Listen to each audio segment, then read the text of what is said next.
Maverick News presents The Rick Walker Show. Defrag your mind.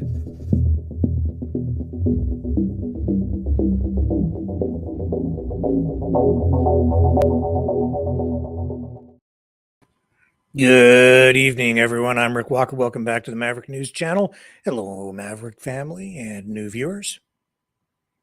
Great to have everyone here. We have a whole lot of stuff to talk about tonight, and every day seems to get more bizarre. So here's a question. Is Mr. U, the owner of the home that blew up, still alive? Inquiring minds want to know. We'll look into that. RFK Jr. He's struggling to deal with fallout from, how do I put this? Revelations, not the right word. He's trying to explain his trips on Jeffrey Epstein's airplane. And at this point, anyone associated with the airplane, well, it doesn't really seem to matter what you say. It's a no-win situation. So we'll dig into that tonight. We'll update you on the situation with the Texas shooting spree tragedy. And we'll also talk about the Tribal Nations Summit in the United States. Joe Biden also talking about, begging really for continued funding for the Ukraine war, issuing a warning saying if the funding doesn't come through, Americans need to be prepared to send U.S. soldiers to fight Russian soldiers alongside NATO in the near future. So he's raising that possibility. What else do we have for you? Those are the main things tonight. We'll probably touch a little bit as well on the situation with the Israel-Hamas war and some other things too. So don't go away. Stay with me. I will be right back.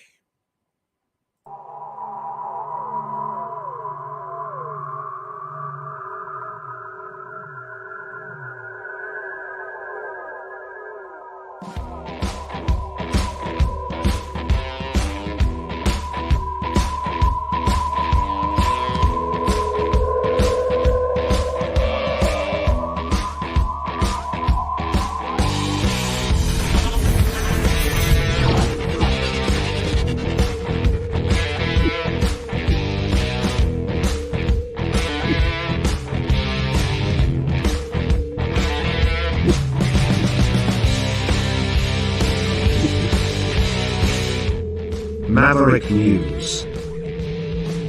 The world is watching.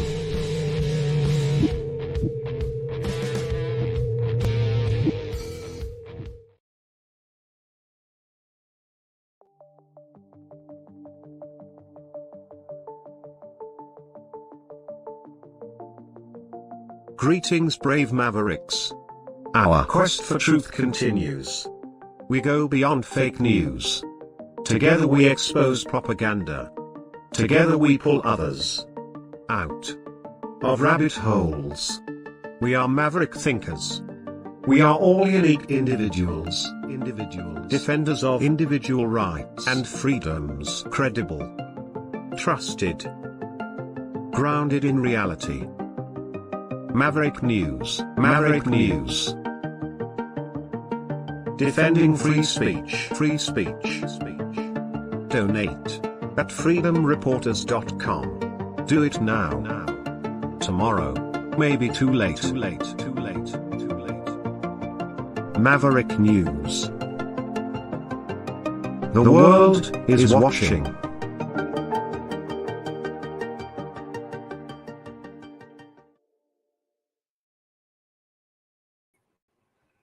Okay, let's start things off with this tragedy down in Nevada. A person opened fire at the University of Nevada, Las Vegas campus. At least 3 people taken to hospitals. Police say they have found the suspected shooter dead.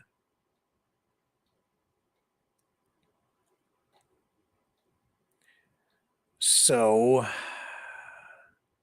alerts went out across the campus after callers reported that there was an active shooter. This is around 11:45 a.m. today.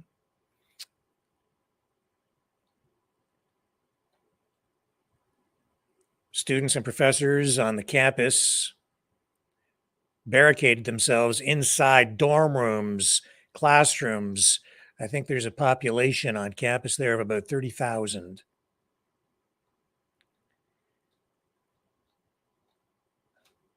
And we have some video from the scene tonight.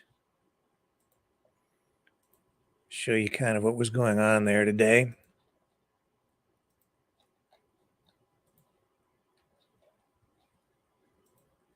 I had it all queued up here for you.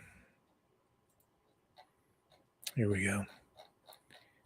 All right. I don't know if you've seen any of this yet, but we'll bring you up to speed if you haven't. And maybe show you some things that haven't run elsewhere yet. So this was the scene on campus earlier today.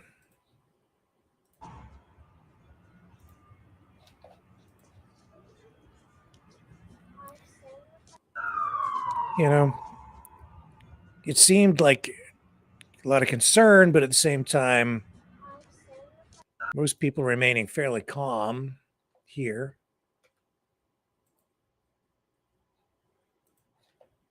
And more here.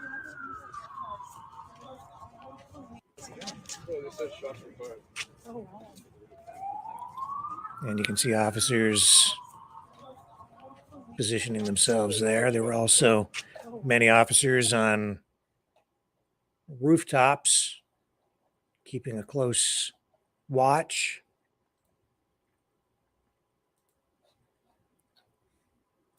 This is what it looked like as the students were being evacuated. Police.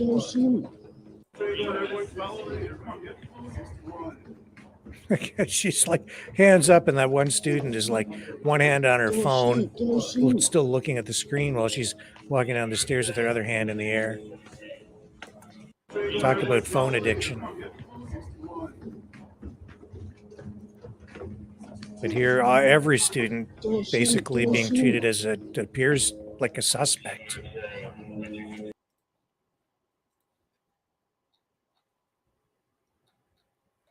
And here's a video of officers on rooftops.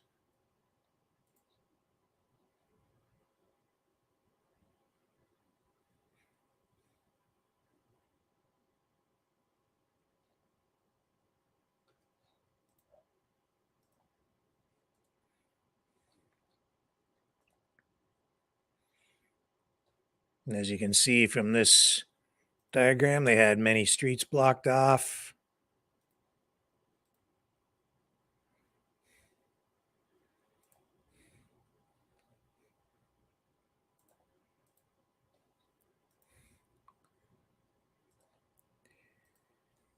So it's a story that we continue to follow. Just bear with me here.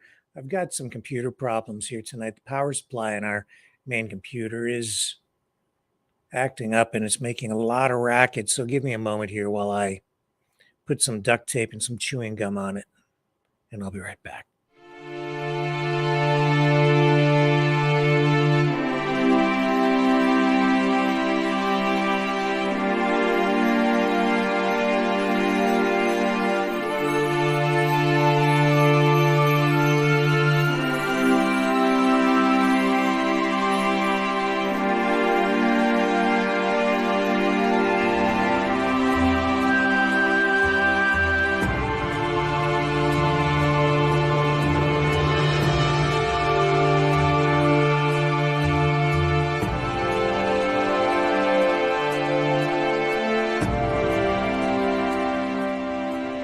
Maverick News. The world is watching.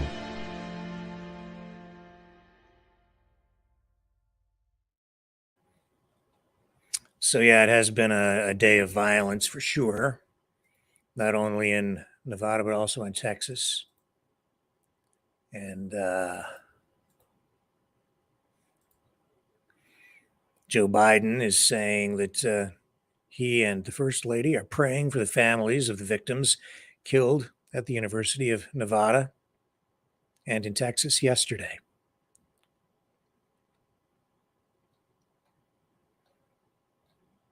So in Texas, 6 people were found killed and 3 others injured yesterday in shootings in 2 separate communities.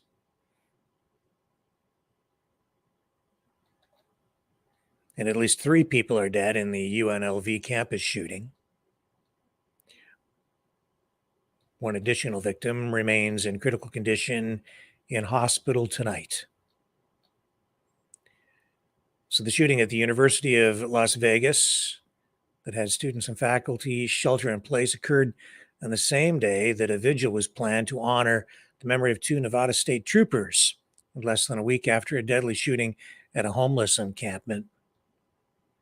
The vigil, which was scheduled for Nevada State Police Sergeant Michael Abate and Trooper Alberto Felix, was called off as a result of the UNLV shooting.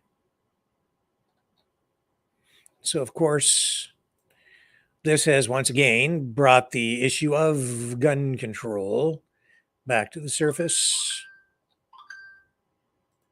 And while all this was going on, the debate was rekindled.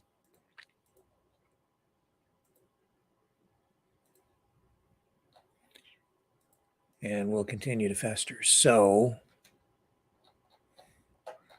let me see if I've got that. Here it is here. So here's Chuck Schumer. Republicans sort of standing strong on their position on gun control, and Schumer trying to take it to them. Here's the clip. Unanimous consent that the Judiciary Committee be discharged from further consideration of S-25, and the Senate proceed to its immediate consideration, that the bill be considered read a third time and passed. Is there objection? I object. Here are the facts. The scourge of gun violence in America is a national crisis.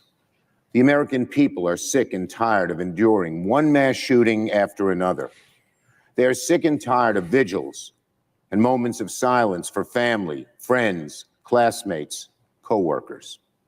Today, Democrats have moved to pass the assault weapons ban to help rid our streets of these deadly weapons. We still feel the unquenchable suffering of the families of Sandy Hook, where 11 years ago, next week, 26 innocent lives were cut short by an automatic weapon.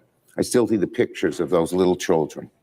And I still remember, because I speak to them all fairly recently, the parents who have a hole in their hearts forever because some madman with an assault weapon was able to kill 26 of them, one after the other.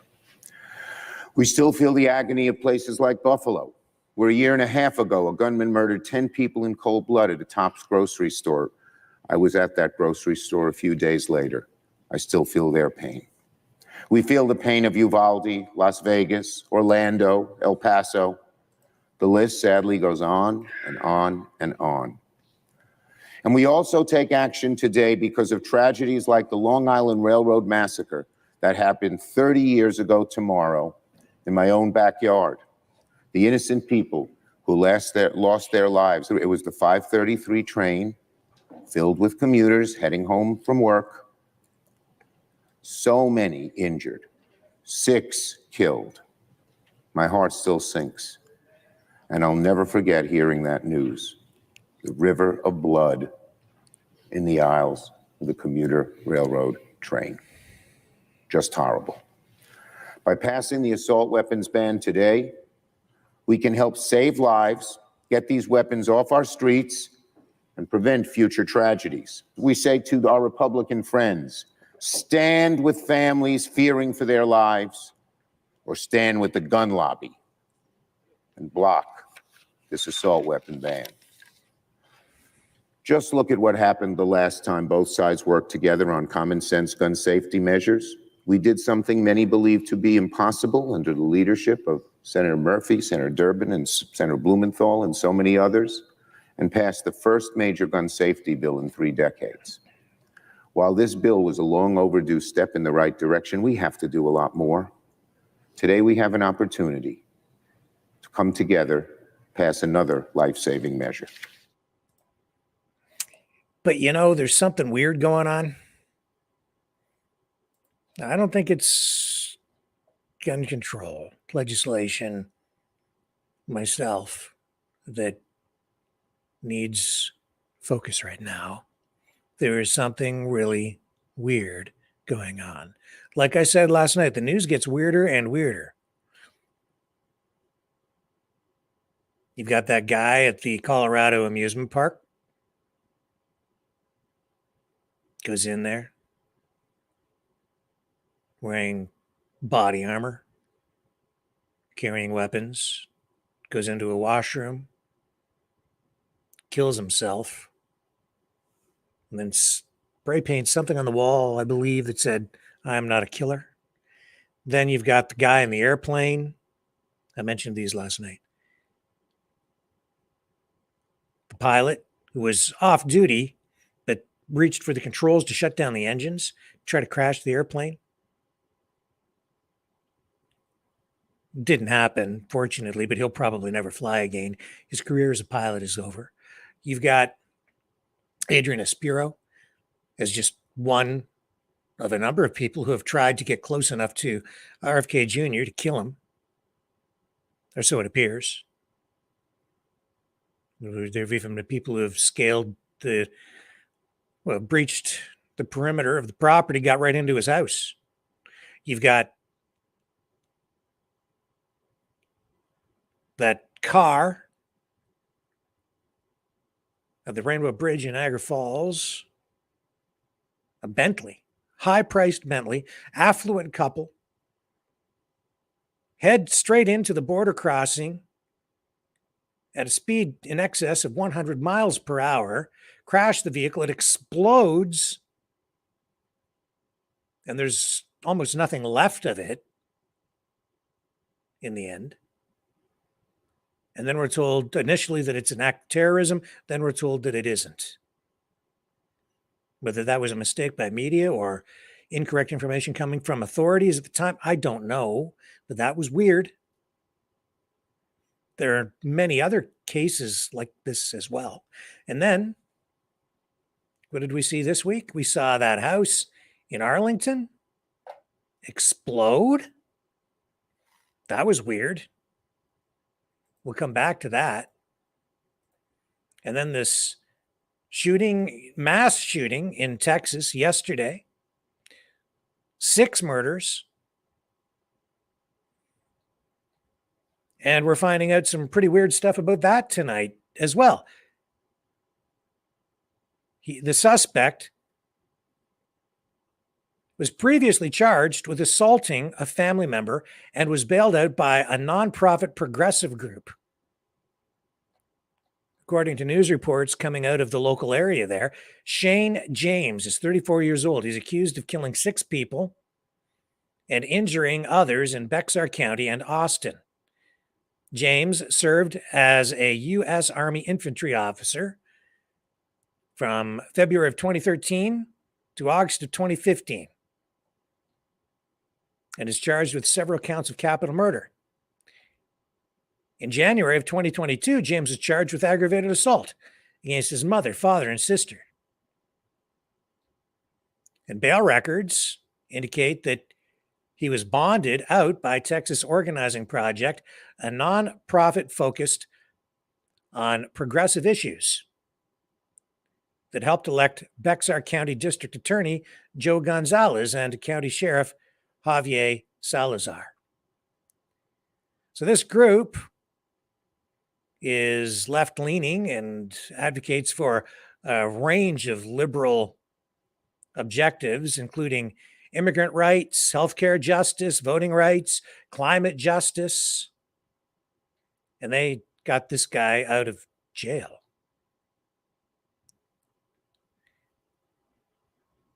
So they did issue a statement, and they say that they are profoundly saddened and deeply troubled by the tragic events involving James. It bailed James out in coordinators with Bexar County's Public Defender's Office on misdemeanor charges on bond fees that totaled $300. These are the notes that I have here. I'm not sure if those are correct numbers.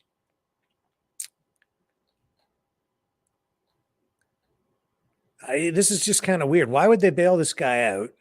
What's their connection to him? What was their interest in this guy? What was it that set this guy off? That's the real question for me. It's very strange. This went on for hours as well. It's because it began around 10:45 a.m. in Austin in the 7200 block of Bachman Drive. That's where a school district police officer was shot and injured. And then just over an hour after that, police got a 911 call about a male and female killed in the 7300 block of Shadywood Drive. Then there was a third shooting that occurred around 5 p.m. Authorities say they found a male cyclist shot and suffering non-life-threatening injuries. A fourth was reported later in Austin when police responded to a burglary in progress call in the 5300 block of Austral Loop. The suspect then opened fire on the officer in the backyard of a residence, striking the police officer several times. That officer returned fire and took cover. The suspect was not hit by any bullets in that exchange and fled the scene. He was in a vehicle. Police gave chase. During a search of the home of where the burglary was reported, they found 2 more dead victims. Anyway, James is being held in the Travis County jail with no bond.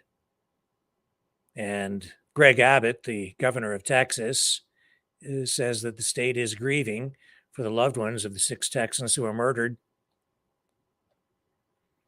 He says the guy should never get out of jail.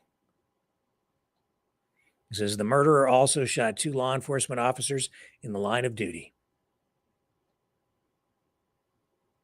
That there is something weird going on, folks. It seems to me.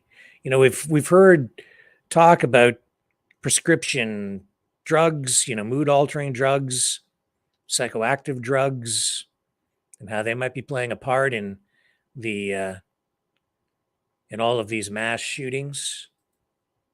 Some other factors as well. I just know that there's some really weird things going on because, well, let's come back to the exploding house.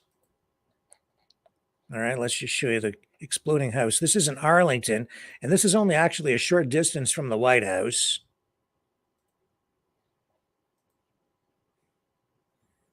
And here's what it looked like again. The explosion, nothing left of the darn house.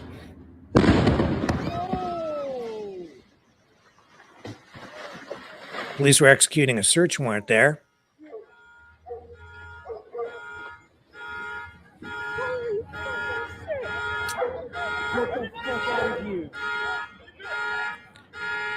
Okay, so that's strange enough, right? That's strange enough. A house not far from the White House explodes. Police there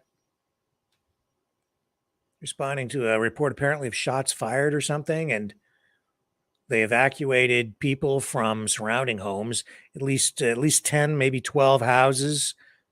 They cleared people out. They prevented people from getting into the area. The fire department was called. They shut the gas off.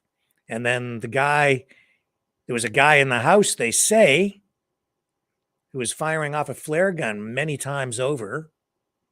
Finally, the place blows up, as you saw. But the weird thing is, they say that the guy inside was the home owner. And they say that they found his remains, held a news conference to confirm that. But tonight, well, over the past day, some people are now saying that the owner of the home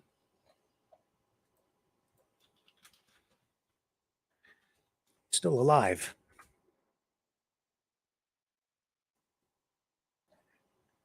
And the weird thing, here's the really weird thing about it. James Yu is the guy's name. And he had been posting online about a variety of alarming things, saying that he was being spied on.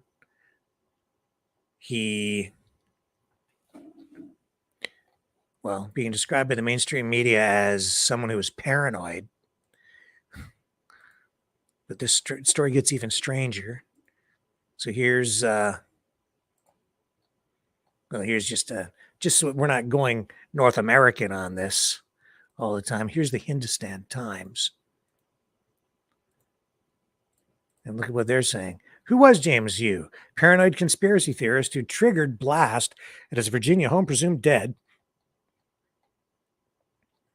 And there were posts on his social media about 9/11,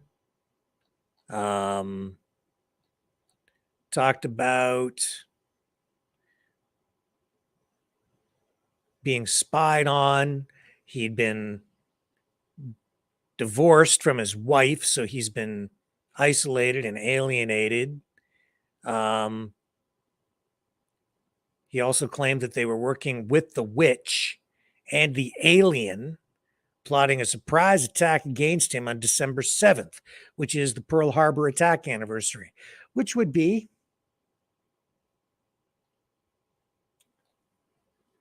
a little bit crazy, it would seem to me.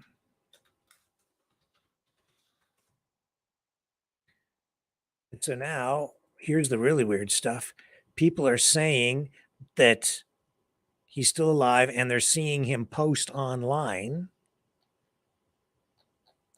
He was also ordered by the court to pay his ex-wife, I think it was 80 grand, plus half of what the house is worth, which was a total of $150,000 to her. But the weird stuff is, this is what we're seeing tonight. This is a video of what's supposed to be a social media feed online of James Yu. And check this out. Look at what it's saying here. This is like, is this a ghost? Is it James Yu still out there tweeting? Or is it totally fake? So what's it saying here? It says, I was being spied on by the U.S. government for previously working as head of security for CFI US. They assume I am a traitor. So then somebody named Soviet Technocracy says, don't do drugs. And then somebody not taking it seriously here says, as a fellow schizo, I wish our government did more to surveil us to make sure we're not up to no good. I don't know. This is really bizarre. You know, I wouldn't pay it much mind, except that we've seen so many bizarre things within the last week. It says they do not want an actual coup against them, and they rig, orchestrate, and control a fake January 6th event riot, and then rig trials to set fake precedents in attempts to scare and control the people's minds, then they, all in capital letters, spy on the people and track the people's reaction to fake January 6th event and ruin people who show even the slight hint of resistance against them. It says, all my social media is being banned for no reason. I wasn't even home when that incident happened. You'll all know the truth soon. It goes on and says, all software and hardware have backdoor security breaches purposefully built in with governments, nations spying on people. I know America and the Department of Defense changed their network security architecture since my CFI US days around 2003. But Checkpoint Security, Israeli-based company, firewalls and security products are deeply entrenched throughout America's and DoD's network, including the internet. This is not a secret. They, again in capital letters, shouting, intentionally sacrificed America's and DoD security to Israel.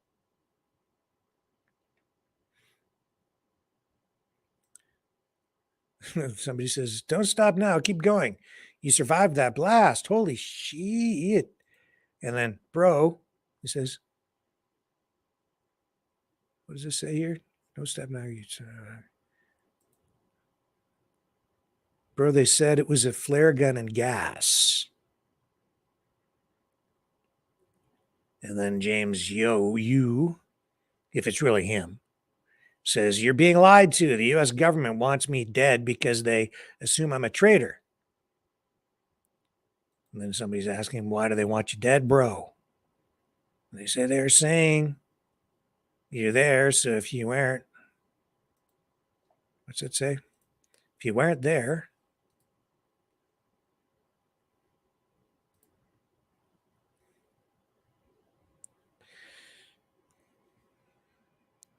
let me just scroll down. Let me just get it for you here. Because this is old news now. All of your videos are deleted now, but this one. You know the truth before the 7th.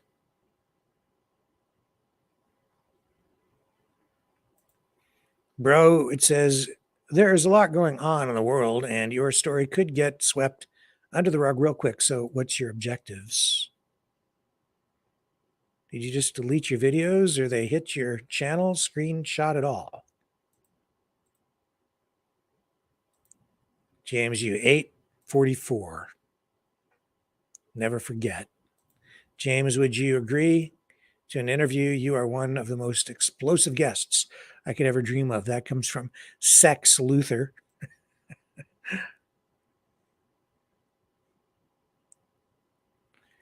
So the authorities have not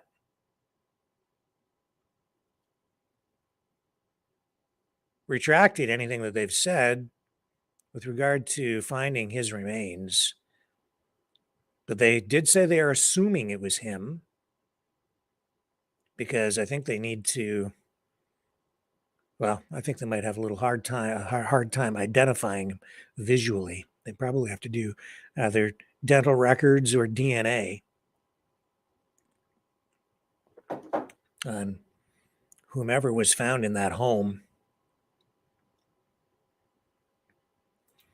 Let me just confirm that that is indeed what they said.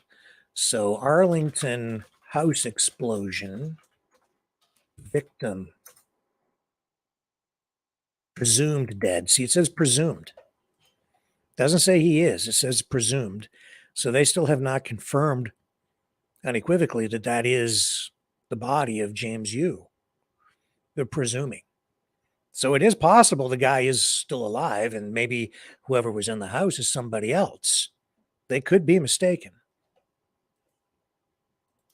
So we'll have to give it time and get more factual information. And based on what I'm reading and seeing,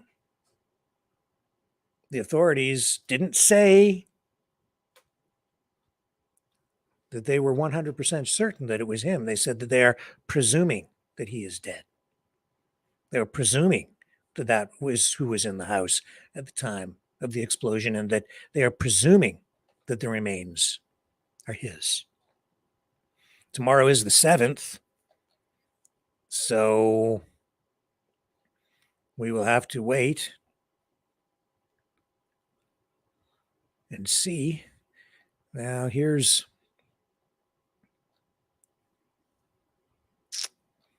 New York Times tonight. No, that's old news, man. Why are you posting that as a new one? It's old. I'm not seeing any other new information on this at this point. So I would say, folks, don't assume anything. I wouldn't get too overexcited about any of this information one way or the other. I think the only real responsible thing to do is just sit back and wait a little longer to see what the truth ends up being. I don't think we should get too excited about it because we don't want to fuel rumors or make more of something than it really is. Just sit back, wait, and let the information flow. Get the facts. Not start getting all jacked up. Now, if that guy is still alive and he says that more truth will come out tomorrow, we will find out tomorrow. Right? And if nothing new comes out tomorrow, if there is no new revelation, then I guess he's either wrong or lying. And maybe that whole thing is fake. I do know this. You've got weirdness wrapped around weirdness right there. Because it seems to me that if indeed he was, regardless, he has been posting things online that indicate to me that he has kind of a messed up mind, that he might be suffering from depression, that he's vulnerable to suggestion. We know that there's a giant psyop going on out there, and we are engaged in what is clearly a third world war, but it's not a conventional war. It is fifth generation warfare. It's a lot about information warfare, propaganda, and outright psyops. It's also coming at a time when we are on the leading edge of a new artificial intelligence era. The thing that really concerns me with regard to that is we're seeing real acceleration in the use of artificial intelligence. Just within the last 6 months to a year, especially within the last 3 months, and its use is expanding at an exponential rate. It's also becoming clear to me that what we have here is an artificial intelligence arms race. The AI technology is the new atomic bomb. In case you haven't clued in. And it is already being used in ways that I think we're not even truly aware of, which is probably why we're seeing so much weirdness. I know from doing some research into this that the Chinese are spending about 10 times more on AI research than the United States. I know that China is way out in front when it comes to artificial intelligence technology. I also know that artificial intelligence technology, because it can reach a point of self-learning, that it becomes more powerful at an exponential rate. So if you're already out in front, it will become difficult, if not impossible, to catch up. And because the United States and NATO countries are already well behind, I think we're in a heap of trouble. And it's about more than just deep fakes. It's about more than just videos that might not be real. where they're mimicking world leaders, faking speeches from world leaders like Joe Biden. And we've seen some strange videos online with Joe Biden, and we know that the Russians, in the early days of the Ukraine conflict, produced a fake video of Volodymyr Zelensky ordering his troops to surrender. Now, at that time, it was fairly easy to see to even an untrained eye that it wasn't authentic. But these videos keep getting better and better and better. And the propaganda, the information warfare coming out of the Israel-Hamas conflict, that's becoming increasingly polished, increasingly sophisticated, increasingly convincing. We're seeing it get better and better. And in a way, that makes it a whole lot worse, doesn't it? Because any political power, any government in the world, any government making use of technology in that way to manipulate people and generate support or opposition one way or the other, I think that they are playing with fire. And it's an absolute assault on democracy. We're also seeing that this kind of technology can indeed actually be used to undermine and circumvent elections. It's going to be a major factor going into the next US presidential election. Make no mistake. It's also becoming evident that when it comes to these psyops that are going on, this kind of technology can also and probably is being used in a variety of ways to create images, to create videos, and to, I think, even craft the language that is used, the text that accompanies these videos, the captions. Because artificial intelligence is capable of writing all kinds of copy, of spinning up narratives, and I think learning about human psychology and how to manipulate people using psychological warfare techniques.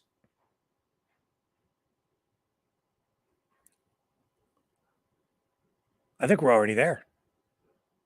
In some ways, I think that everything is already, to some degree, being controlled by artificial intelligence. If not controlled, definitely influencing everything.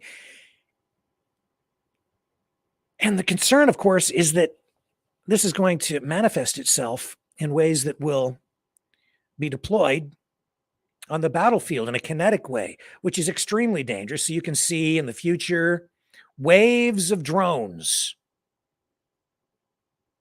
equipped with facial recognition,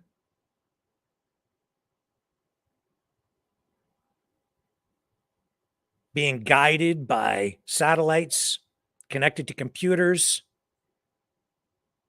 that are powered by artificial intelligence, that are able to make decisions in a fraction of a second. We've already been hacked. Our minds, to some degree, even our DNA, our biometrics. We've been pumping our information into the internet with our Fitbits. And some people even having their DNA sequence analyzed and registered and uploaded to the net, like Kevin O'Leary on his medical vacation / business trip to Dubai, where he was getting his stem cell therapy, and indicated that he has had his DNA scanned into the computer.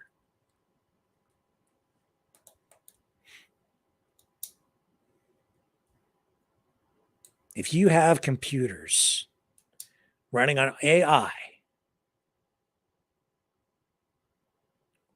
that are able to not just regurgitate information and use algorithms to search for information and then spit out search engine results, but to actually reason and extrapolate, they can predict what is going to happen. It isn't even just about pre-crimes at that point where a computer could predict that you're going to do something as soon as you think about it. No, it's about a computer that becomes so smart and is able to analyze data to such a degree that it can predict what you are going to do before you have even thought about it. You take that technology into the battlefield, and you have computers that are able to predict using predictive technology like predictive text, only this is predictive reasoning based on logic algorithms and human psychology algorithms. You can predict an enemy's next move, maybe your enemy's next 3, 4, or 5 moves, and be there to intercept and prevent. It's getting that scary. Combine that with waves of aerial drones, robots that are virtually impossible to defeat on the ground. And maybe you don't even need those anymore, because with AI technology coupled with psychological warfare techniques and being deployed online and targeting people very specifically using the internet, maybe you can take over an entire country without ever firing a shot. And what makes you think that our leaders are the ones doing this to us? It could be outside forces. Indeed, I would submit to you that our leaders are just as vulnerable as we are. They're online, they're on Facebook, they're surfing the net and scrolling through Twitter every single day, just like us. They're just people too. And if they're targeted by outside foreign influences, foreign governments, maybe they could be convinced of things and to do things. If the Chinese are that much more advanced than we are already, and we know because there's actual paper trails on this of financial influence within our countries and within our institutions, our universities, our school systems, our governments. I'm just throwing these thoughts out there for you, folks. Could be. Think back to the pandemic and how divided people were. And then think back to last night when I ran that clip of Seamus O'Regan, Labour Minister for Canada, standing up at the podium at the Empire Club saying, with these sort of wide, strange-looking eyes, he says, "We've changed." No kidding. We've changed, he said. But then he went on, and his recollection of what happened during the pandemic was like 180 degrees in the opposite direction from the way I remember it, because in his recollection, what the government did was a great thing. They pulled us out of the pandemic. They resuscitated the economy by printing a crap load of money and plunging us deep, deep, deep into debt. But that's sort of a sidebar to all of what I'm talking about right now. I'm just saying, what if these decisions being made by our leaders are decisions that are being made not of their own free will? They think that they're doing these things of their own free will, but they're being influenced and manipulated too. And maybe it isn't just the money. Maybe it isn't just straight up corruption. Maybe they're a little bit loopy too, because of the information that's being fed directly to them, just like us. And there's no question in my mind that we have changed. I see people saying things, acting in ways that I never thought, even just a few years ago, that I would ever see in this country. And yet people's attitudes definitely have changed. The mood has changed. The way people talk has changed. There's far more racism all the way around, far more prejudice, and a whole lot more hate, and a whole lot more fear and paranoia all the way around. There's no doubt in my mind that people are being manipulated, that there is a giant psyop happening, but people are being manipulated in different ways to do, in some cases, exactly the opposite things so that we end up in the streets fighting with each other. Using age-old tropes,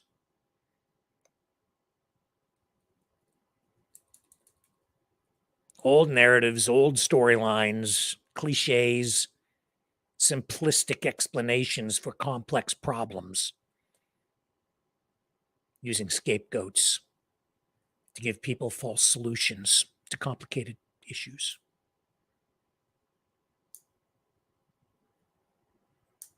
Amplify that with social media, then amplify it again using some degree of artificial intelligence. We've got a real problem on our hands. And I don't think our leaders are equipped to deal with this. We've seen, some conferences and some government sessions held. Start to look at AI, just to start to look at it and start to formulate new laws and regulations to sort of, regulate it. Man, I think it's already so far along that anything that they put in place at this point is like they are like a 1,000 miles behind, and it's just starting to get their running shoes on to chase after it. There's stuff going on within the military and industrial complex using AI that we probably wouldn't even be able to wrap our minds around it. Keep in mind, when was the original Terminator movie? When did it come out? In the 1980s? That was a long time ago. We're already there. And then all these bizarre things going on. Just seems to me like we're all these mass shootings and explosions coupled to, with actual real wars that we're engaged in. This isn't the way that it used to be, not at all. The war is here. And I keep telling everybody, I keep saying, you're only half awake. Everybody thinks that they're awake on this side. I think people on the other side think you're all crazy. They think I'm crazy. I think everybody thinks I'm crazy. Listen to me talking right now. No wonder. It does sound crazy. And it does drive people crazy. That's the point. I think that all of this is designed to drive people crazy, to undermine our country, to destabilize everything, to destabilize you. And then in some cases, they target very specific people for a very specific reason and trigger them at just the right moment. And they go off the deep end and they commit crazy acts of violence. I'm going to reach out to all of you guys in the Maverick family here tonight. I know that a lot of you are frustrated and a lot of you are angry. A lot of you are scared. Some of you are paranoid. I totally get it. Been there myself, because these are very strange, weird times. But don't give in to the darkness. Don't let it consume you. And if you find yourself in a place like that at any time, where it's so dark that you just feel there's no hope anymore, and you feel like you have to lash out or do anything bad, you message me, you call me, you get a hold of me, okay? And we'll work it out. Because I guarantee you, it's not as bad as you think it is out there. It just isn't. There's always hope, and we're going to find a way through this. First thing we need to do is make people aware that there's this giant manipulation going on. And it's all designed to hurt us. I never thought that I would see the day where people here were cheering for our enemies. I get it. I understand. I want peace. But that's what's going on. I never thought that I would see something like what I'm seeing right now, where we are all so self-destructive, self-hating. It's not healthy. And the nation can't survive this. We can't survive this unless we get our hands wrapped around it and take control of it. We're not going to stop it. The technology is there. It's already in play. There's nothing that we can do to stop it, because if we just say, we have to stop it, stop, we might stop, but other governments will not. That's the problem. It's an AI arms race. Whoever wins this gets the next nuclear bomb, only bigger. This is bigger than the development of nuclear weapons. Bigger. This is a fight for the entire world. And just think back to what was said in those videos the other night with Kevin O'Leary. I don't think he realized what he was saying. He said that when he's in Dubai, he loves it there because when he was on that one financial show, he mentioned this. He said, in Dubai, in the UAE, that Muslim country, is on the leading edge of AI technology. And he's there to invest in it, along with a lot of other people from around the world. Dubai Financial Center now. People are so focused on Israel, so focused on Ukraine, Russia. Follow the money. Where's the new money? Dubai. Oil. Financial center. Cryptocurrencies. Artificial intelligence development. Stem cell therapy. They're messing around with the eugenics folks.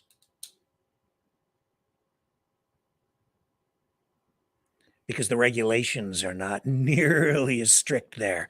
They're doing things there that are illegal over here. You're only half awake. Meanwhile, we're being fed age-old tropes that are leading us down paths of anti-Semitism or Islamophobia. Either way, we're in the streets fighting. Well, these guys over here are working toward the development of the next or the new AI bomb. And whoever controls that technology will control the world, the entire planet. You're worried about a 15-minute city? It's bigger than that. You're worried about a class war? You got it. It's all about the data. All of it. Digital. Your information. You combine that data with artificial intelligence, they're going to be 100 steps ahead. All the time. You think you're going to survive by running into the woods and living in a tiny house or a lean-to? That's not the answer either. We've got to get our heads wrapped around this. We've got to get our hands wrapped around this, and we've got to do it now.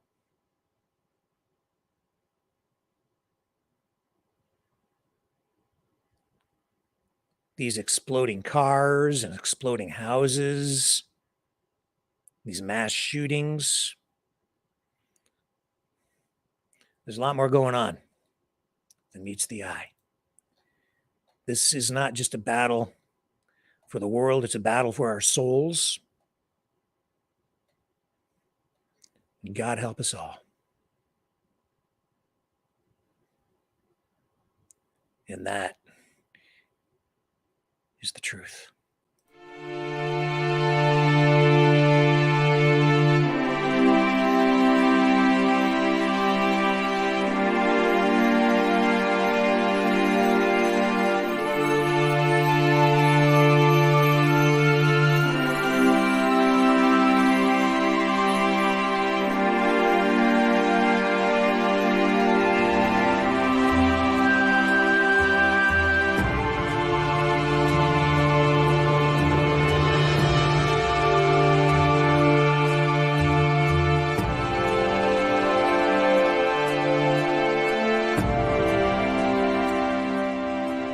Maverick News.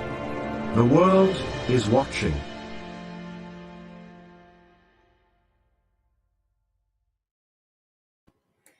So I was going to go in and deal with more of the news of the day, but you know what? As I'm looking at all these stories, it's really just recycled stuff from every other day where they're just updating it. You know, the housing crisis in Canada, inflation, money printing. Oh, Joe Biden says, please fund Ukraine or we're going to have to go to war with Russia later because if they get all of Ukraine, they won't stop and Putin will expand into Europe, which I don't think is really true. But that's what he's saying. So he's saying, fund the war so that we don't have to go to war. There's all of that. But instead of doing all of that, and Biden today at the Tribal Nations Summit, some new ground being broken there with new government policies related to funding for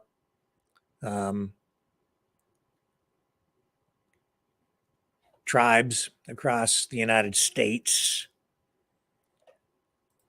So there's all of that. But, I think instead of just digging into these stories, I don't really see a whole lot really that's new. So let's go to the phones. How about that? Give you guys a voice. You can chime in on anything you want to talk about tonight.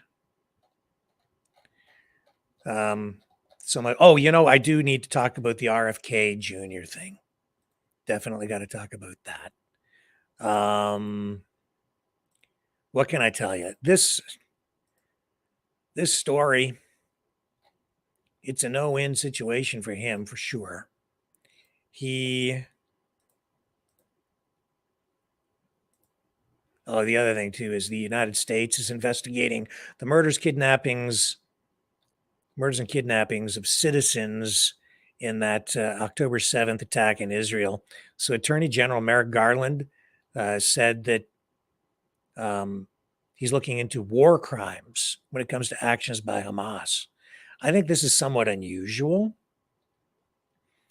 He said that Hamas murdered more than 30 Americans and kidnapped more during their terrorist attack on October 7th. Those are his words. And he said, we are investigating those heinous crimes and we will hold those people accountable. I think this is unusual because he's the Attorney General of the United States. This didn't happen in the United States. It happened in Israel. Now, I suppose if you want to charge him with war crimes, but that's something that has to be dealt with in an international court, like the ICC. And they do already consider Hamas to be a terrorist group. So I suppose if Hamas members came to the United States, I suppose they could be arrested in the United States and then held and charged under U.S. law. But this is really an international matter. So I don't know how much weight any of this coming from Garland really carries in the international arena.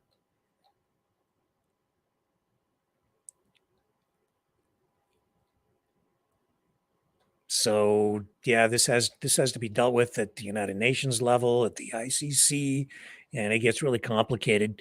This is more of a public relations exercise than anything else, and I think they're trying to get out in front of accusations of war crimes coming from the other side in a formal way, which we've already seen some efforts in that regard taking place, even in Canada. We've seen that pro-Palestinian groups in Canada held a news conference about a week ago now, saying that they may very well hold Justin Trudeau accountable and haul him into the ICC for a trial on war crimes, and maybe other members of the government as well, because the Canadian government, like the United States, is funding the war in the Middle East, the war between Israel and Hamas.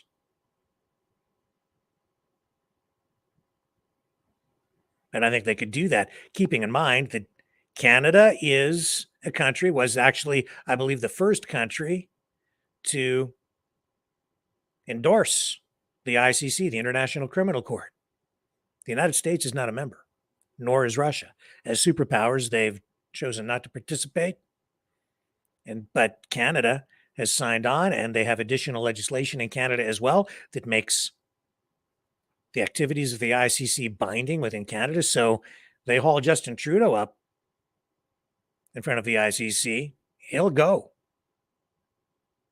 He'll have to go because it's written on paper right here in Canada.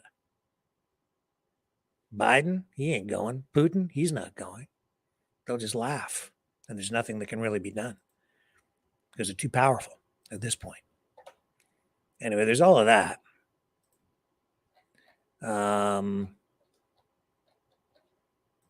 the RFK Jr. thing, he is now admitting that he was on Jeffrey Epstein's Lolita Express twice. And it's not going well for him in the court of public opinion. Not good for his campaign. Here's a Newsweek article saying RFK Jr. caught in lie about Jeffrey Epstein flight.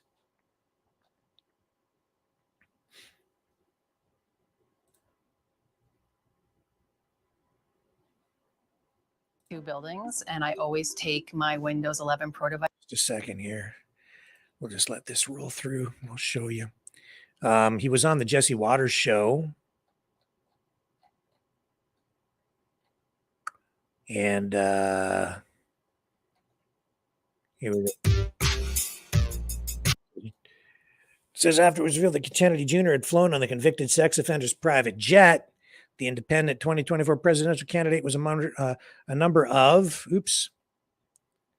high-profile people who in 2021 were named as passengers on the jet, which was often used to transport guests to the financier's private Caribbean island, Little St. James.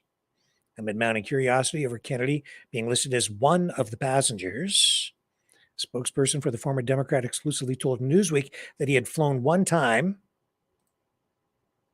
on Jeffrey Epstein's private plane. It was in 1993 from New York City to Palm Beach, Florida, to visit RFK Jr.'s mom for Easter, they told Newsweek at the time. The spokesperson added that the private jet trip was made possible by Kennedy's then-wife, Mary Richardson Kennedy, who was friendly with Epstein's partner at the time, Ghislaine Maxwell.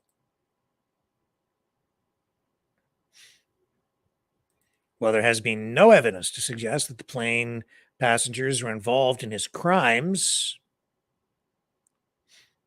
and this is the Newsweek video that they produced to go with this article, online users have falsely pushed the suggestion that all those who knew him were in some way complicit.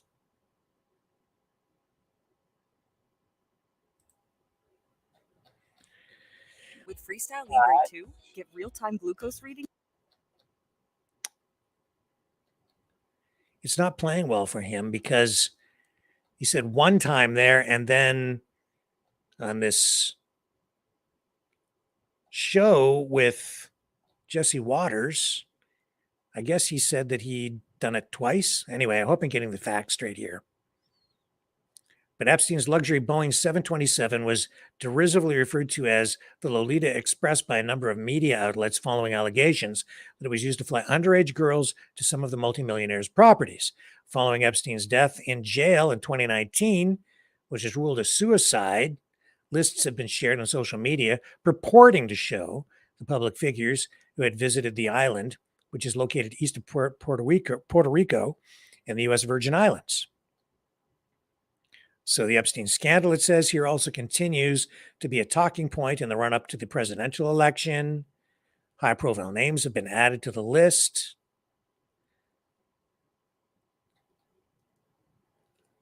By social media users who have falsely targeted celebrities and politicians as part of an apparent campaign to link them to Epstein's crimes. There's no suggestion that those who did fly on the jet were involved in any illegal activity. On Tuesday's installment of Fox News, Jesse Waters, primetime host Jesse Waters, said that Senator Dick Durbin, an Illinois Democrat, is blocking the release of flight logs from Epstein's jet. Several minutes after the discussion, Waters welcomed Kennedy onto his show to discuss unrelated matters. And as the topic switched during the interview, Waters asked Kennedy, "You weren't ever on Jeffrey Epstein's jet, were you?" And he says, "I was on Jeffrey Epstein's jet 2 times," Kennedy responded. I was on it in 1993. I went to Florida with my wife and 2 children to visit my mom over Easter. My wife, had some kind of relationship with Epstein's then partner, Ghislaine Maxwell, and they offered us a ride to Palm Beach. And Kennedy added that on another occasion, he said, "I flew again with my family. I think 4 of my children and Mary, my wife, to Rapid City, South Dakota to go fossil hunting for a weekend. Otherwise, I was never on his jet alone. I've been very open about this from the beginning. This is something that keeps popping up for him. It's absolutely a liability." He says this was in 93, so it was 30 years ago. It was before anybody knew about Jeffrey Epstein's nefarious issues, and I agree with you that all of this information should be released, and we should get real answers on what happened to Jeffrey Epstein and any of the high-level political people that he was involved with. All of that should be open to the public. It should be absolutely transparent. And I don't see why any of those records would have any redactions in them. Why would we be hiding that from the American public?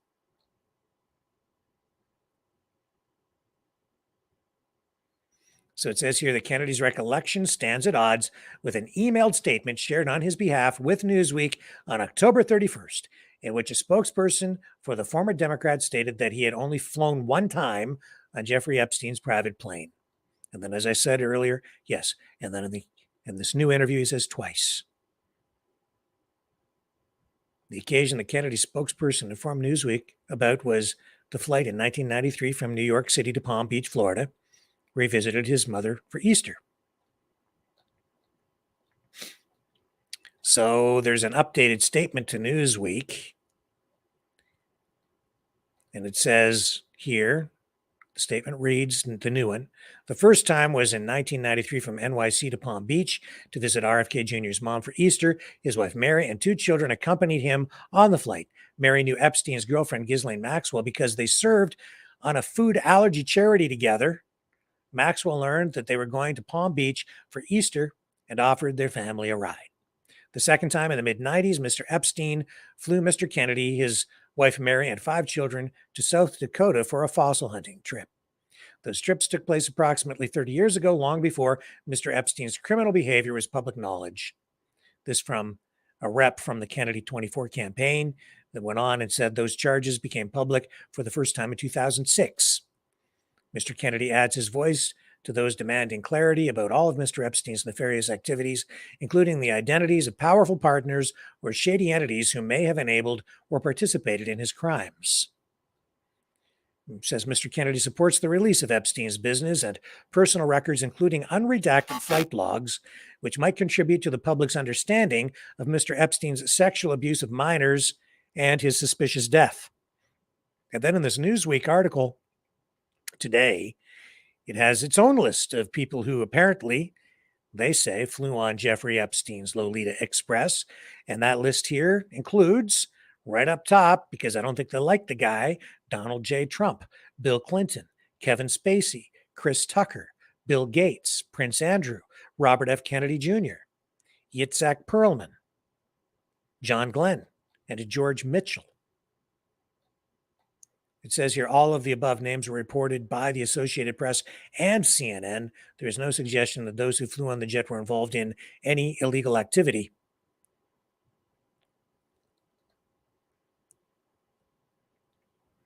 And then, of course, we had that allegation against Prince Andrew from the woman who said she was 17 and 18 at the time and was there for sexual encounters with billionaires, politicians, royals, heads of state.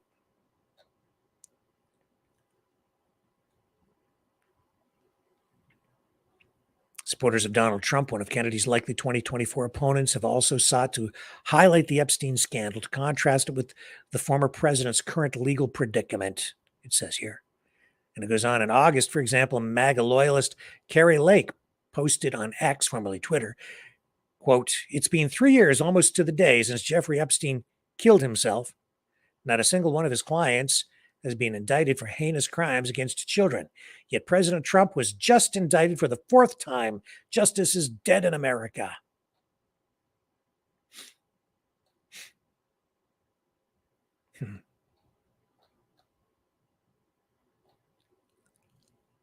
Anyway, all this is just like, it just keeps going on and on and on. It gets darker and darker and crazier and crazier. And yeah, let's see if we can play that clip of the Jesse Waters show here for you. Jeffrey Epstein's jet, were you? I was on Jeffrey Epstein's jet 2 times. I was on it in 1993, and I was on it and I went to Florida with my wife and 2 children to visit my mom over Easter. My wife had some kind of relationship with Ghislaine Maxwell, and they offered us a ride to Palm Beach. So I went then, and on another occasion, I flew again with my family, with I think 4 of my children, and Mary, my wife, to Rapid City, South Dakota, to go fossil hunting for a weekend. And but otherwise, I was never on his jet alone. I've been very open about this from the beginning. This was in '93, so it was 30 years ago. It was before anybody knew about Jeffrey Epstein's, his nefarious issues. And I agree with you that all of this information should be released. And we should get real answers on what happened to Jeffrey Epstein and any of the high-level political people that he was involved with. All of that should be open to the public. It should be absolutely transparent. And, I don't see why any of those records would have any redactions in them. Why would we be hiding that from the American public? Well, you might not.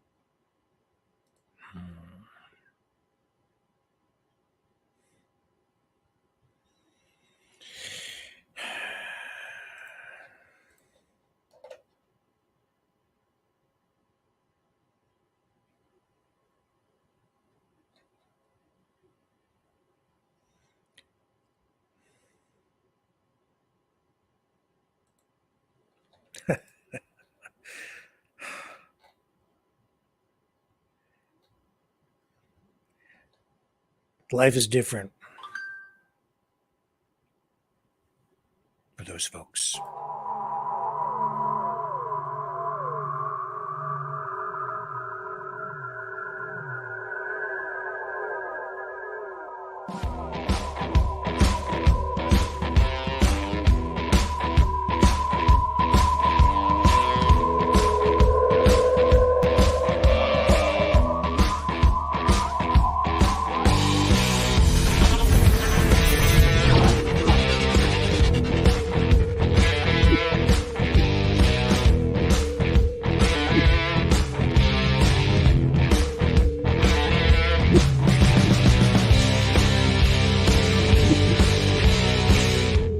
Maverick News. The world is watching.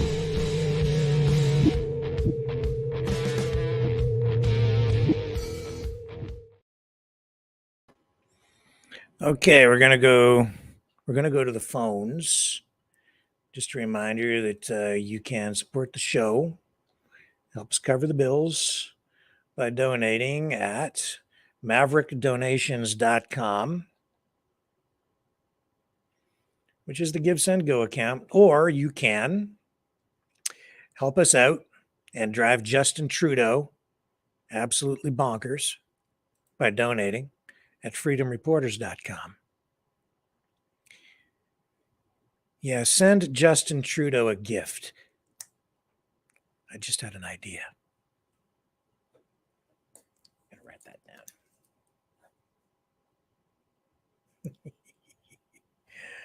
I got an idea. It'll be, I'll tell you tomorrow night. I love it. Okay, freedomreporters.com. You can support us there as well. Still no sign of the t-shirts yet, but they are being printed. We'll have those Exile the Knights of Malta t-shirts, and we'll also have Maverick Multimedia or Maverick News t-shirts as well available again, within the next probably few days, hopefully sometime this week. So I'll keep you guys posted on that one. So you can support us there. And we are about ready to start taking phone calls. You can join the conversation at 1-833-975-3733, 1-833-975-3733. We can talk about anything you want. Ask me anything you want. You can even try to change my mind. Just like Mr. Crowder. We'll at least have a nice conversation. So we got all that going on. Don't go away. I'll get those phone lines fired up. And we'll start yakking right after this. The New World Order. Government overreach. The Great Reset. Mainstream media lies. Now more than ever, independent voices are needed. Donate now at freedomreporters.com. That's freedomreporters.com. Maverick News. The antivirus program for your mind.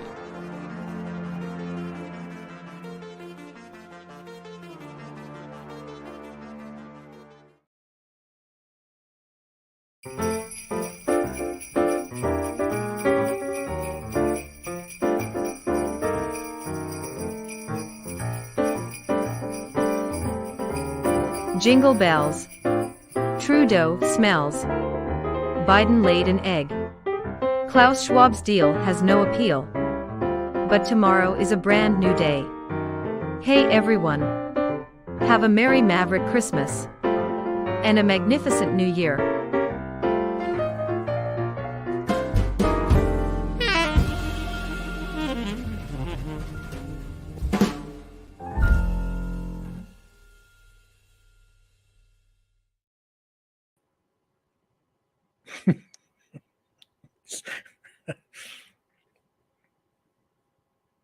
Jingle bells, Trudeau smells, Biden laid an egg.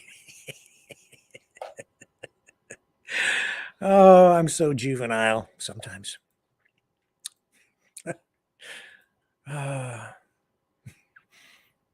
you, I couldn't do that when I was working in the mainstream media. Well, actually, I did sometimes.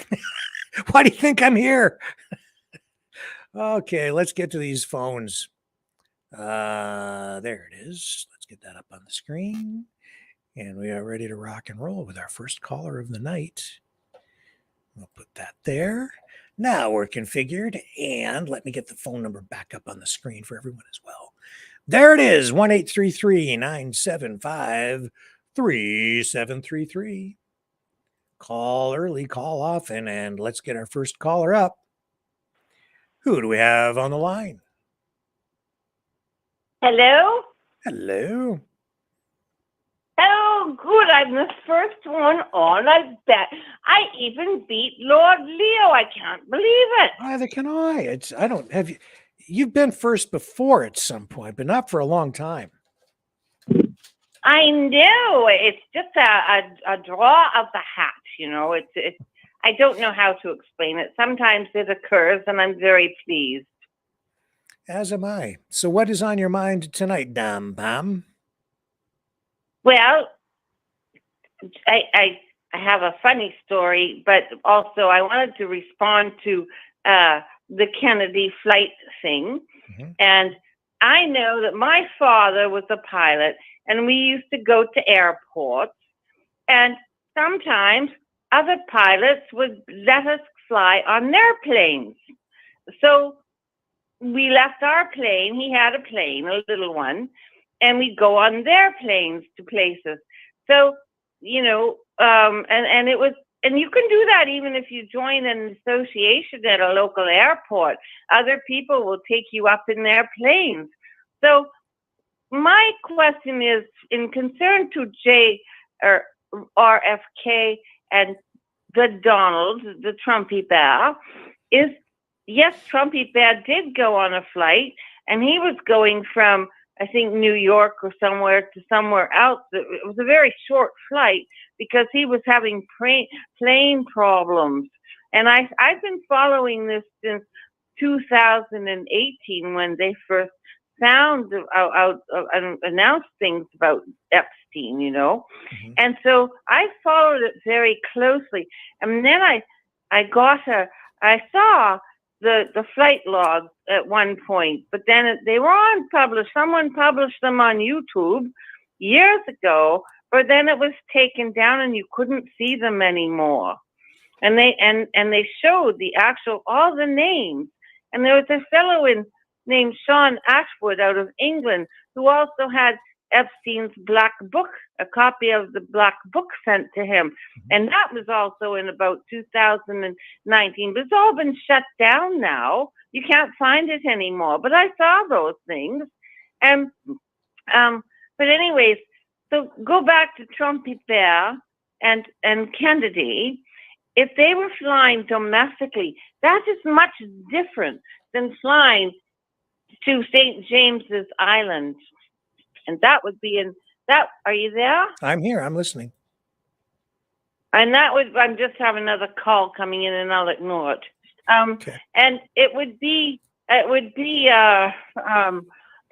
an international flight, and the logs would be much different, and it would disclose that because it involves other countries. And but all countries know what's going on in the air. I mean, if you just watch Monkey Works, you can see flight patterns all the time on domestic and military flights. Some of those go into cognito when they are flying certain people. But so that's it. So I really don't think that we can jump on either Trumpy Bear or Kennedy for just flying domestically. It would be going to St. James Island that would be the big thing. Yes, I understand exactly what you're saying. The thing is just it's the relationship, it's the connection to the man, right? It's like, why were these guys even hanging out with Jeffrey Epstein? But this is a guy who is sort of making the rounds, right? Hobnobbing, rubbing elbows with the rich and famous. And I think Epstein made a point of making as many contacts as he possibly could. But when you're in politics, all that it takes to kind of sully your reputation is just a photograph with one wrong person. I know, and that's most unfortunate because you're at a social event and you're having a good time, and someone introduces you to another person, and they get talking, and someone else comes up with the camera and says, "Oh, let's take a picture. Everybody smile," and so you do. Yes, that's right. And so I can't judge too quickly on this one because it's not necessarily true what they're trying to push in the narrative, and I'm hesitant to believe that narrative because without those international logs and knowing who went to St. James, I mean that's where so much took place, and that was evil, and going from one airport to another when someone also offers you a flight it's no big deal. Pilots do it all the time, and people who have pilots and planes do it all the time. Mm-hmm, mm-hmm. Well, It's a normal. that island, it seems to me, from what I've been seeing in the media about it over the years, it was like a private sex club vacation thing where the rich people would go Oh, and yeah. engage in hedonistic activities, and the downfall of it all was that they were taking some teenage girls there who were underage. Maybe I've seen pictures where they're only about 11, actually. Is that right? You can find you can find a lot on that topic on Rumble. You won't see it on YouTube. Mm-hmm. And and some of that stuff did come out originally on YouTube, but then it was taken down so quickly. And if you tried to search for it again, you could not find it. I guess YouTube didn't have all its security perimeters up that it does now. Mm-hmm. And I saw a lot at that time. That was back in about 2019. But anyways, so on to the lighter subject now. Okay, I just wanted to say again, thank you to all Mavericks. And when I was waiting for your call, I could hear you mention the word jingle bells or jingle balls. And so I just wanted to say, I saw an advertisement on the next day, and it was so funny because it was for a product called Manscaped. Have you ever heard of that? I have indeed. And it was, Leo would love it. Everybody would love it in the Maverick family. I think it was on a Dave Rubin show that live streamed across my TV, and I had never watched him before. And he had to read this ad, and he was almost in tears of laughter as he's reading it. But it's about hair clipping. It started out for hair clipping men's hairs in the nose and the ears, and then it went on to other little parts of the body, and so they actually mentioned like a lawnmower for jingle balls. Give your wife the best present. Give your wife the best present, jingle balls for Christmas. There you go. Yeah.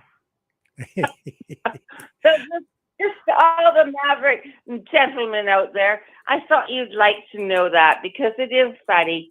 And when we girls mention balls, do not get scared. We're members of the opposite sex, and we appreciate men. Well, I'm glad you do. I don't know how to approach my wife with this subject tonight. Maybe just better left unsaid. I don't know. I know. I've told my friends who are not yet on Rumble, and I said, "Oh, you've got to listen to our phone calls on this show for the last little while." And so they said, "Okay, well, set me up when I come to visit you." Oh, and another thing, I want Annecy suggested we get on Discord, and so I joined right while we were waiting for you to come on. Mm-hmm. But what happened was, and then someone else came. A man's voice came on. I think it might have been PBS 10, and I heard a voice, but it kept saying input output for Mike. So I pressed both buttons, but nothing worked. And I have little headsets, but I don't know what to do because I think I might have to go into my computer settings. So maybe, and how we got on that topic was I was suggesting that we all do a Zoom chat to just share recipes and have some fun, without any news. And everybody or a lot were going, yes, we need to do that. That would be fun. Because some of us are going to be alone at Christmas, Mm. Yeah. And we'd like to have a Maverick family Zoom chat or something like that. You leave that with me. I'm going to work on that. Unless you whatever, but yeah. Well, I don't know, so Richard, I love you. I could be your co-host, though. Sometimes you are. Just like right now. Yeah. Oh, you are so lovely. I mean, and what you said tonight, just a few minutes ago, about reaching out to the Maverick family, and if we have any problems. I mean, there's a lot of people who are suffering, and if they don't know God and they don't pray, it makes it very hard on them. Mm-hmm. And because you've got to have an external outlet, and I just want to say, if you don't have a spiritual outlet, it makes it so difficult. But everybody has that within them to do. Yeah. They can all do it. Yeah. Yeah. Well, we all need some support and some a little inspiration from time to time. And yeah, I'm here. So I know, and that's the Lord. That's the Lord working and shining through you, Sir Richard. So I'll let you get on to your next caller. thank you. Appreciate that, Pam. And yeah, you're not just a co-host. Sometimes you come in and save the show. So thank you. Appreciate that. Okay. All right, darling. All right. We'll talk Night. more later. All right. Who do we have up next? Go ahead. Hi, this is Alex. Hi, Alex. How are you? Welcome back. I'm hanging in there, I guess. Just to let you know, there is quite the delay from your video I'm watching on my TV there and my phone call. So maybe give us a few seconds in between. Sure. Yeah. Okay. I'll try not to watch the video up there because it just confuses me. Yes. I've talked to you before. You calm my heart. Listening to your videos calms my heart because I just watched uploaded video on Pierre's, I don't know if it's his YouTube channel or something, but right away it was in, I don't know, I'm not really a politic person, but in that building where they all get to talk. Parliament? Yeah. Mm-hmm. And the minute, the second, the half a second when Justin Trudeau started talking, I just lost my crap.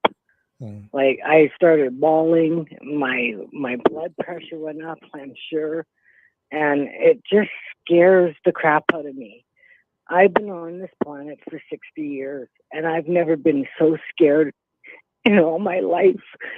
And I'm just curious to know why. Why does the world keep letting him stay here? This is so wrong in so many levels.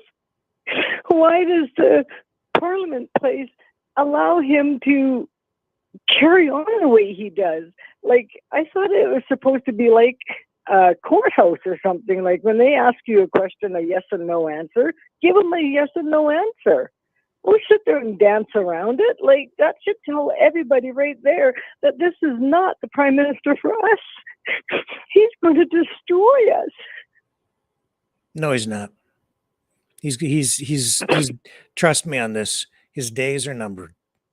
He is on the way out the door.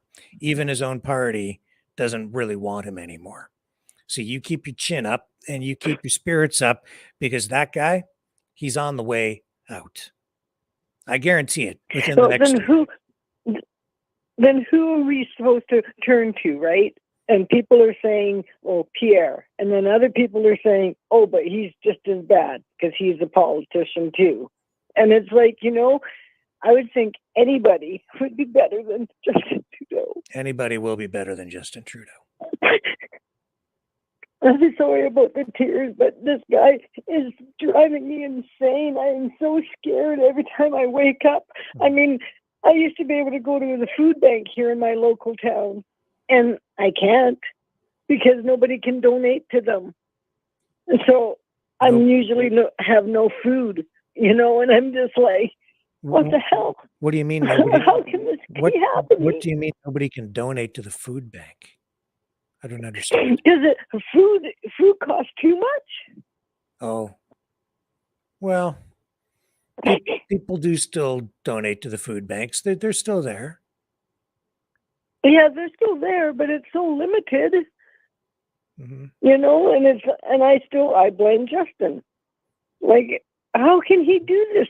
They sit there and worry about Ukraine and ISIS, whatever, and all those other places. Mm-hmm. Oh, donate to them. Like, excuse me, how about donate to us? Mm-hmm. What about your Canadian people? What about us Canadians? When are you going to start caring about us, Justin Trudeau? Where do we come in? Yes. And then people sit there and turn around and go, oh, well, you hired him, kind of thing. And it's like, okay, yeah, we all hired him. Well, now we want to fire him. Please, Rick, tell me, how do we fire him? You just have to let the process work. The system self-corrects over time. It does. You also what the trap is here, Alex, is you can't let the opponents of Justin Trudeau. There are many different groups, organizations, political activists who want him gone as well. And they want your support. So they also use fear to manipulate us. And they scare people in an exaggerated way so that they erode his support. That's part of the game as well. But the truth is somewhere in the middle. It's not black and white. And you can't let either side scare you and manipulate you. You have to kind of just stay grounded, stay in the middle, and realize that that he's over here and he's been using fear to manipulate us and control us. But his opponents also use fear to manipulate and control. And there are foreign actors out there who also are trying to manipulate us because we're at war right now. So they want to undermine support, not just for the government, but for our entire political system, which they would like to have torn down so that they can come in and fill any political vacuum that's left. And the result is exactly where you're at right now. It's confusing. It's scary. It fills us all full of fear and uncertainty.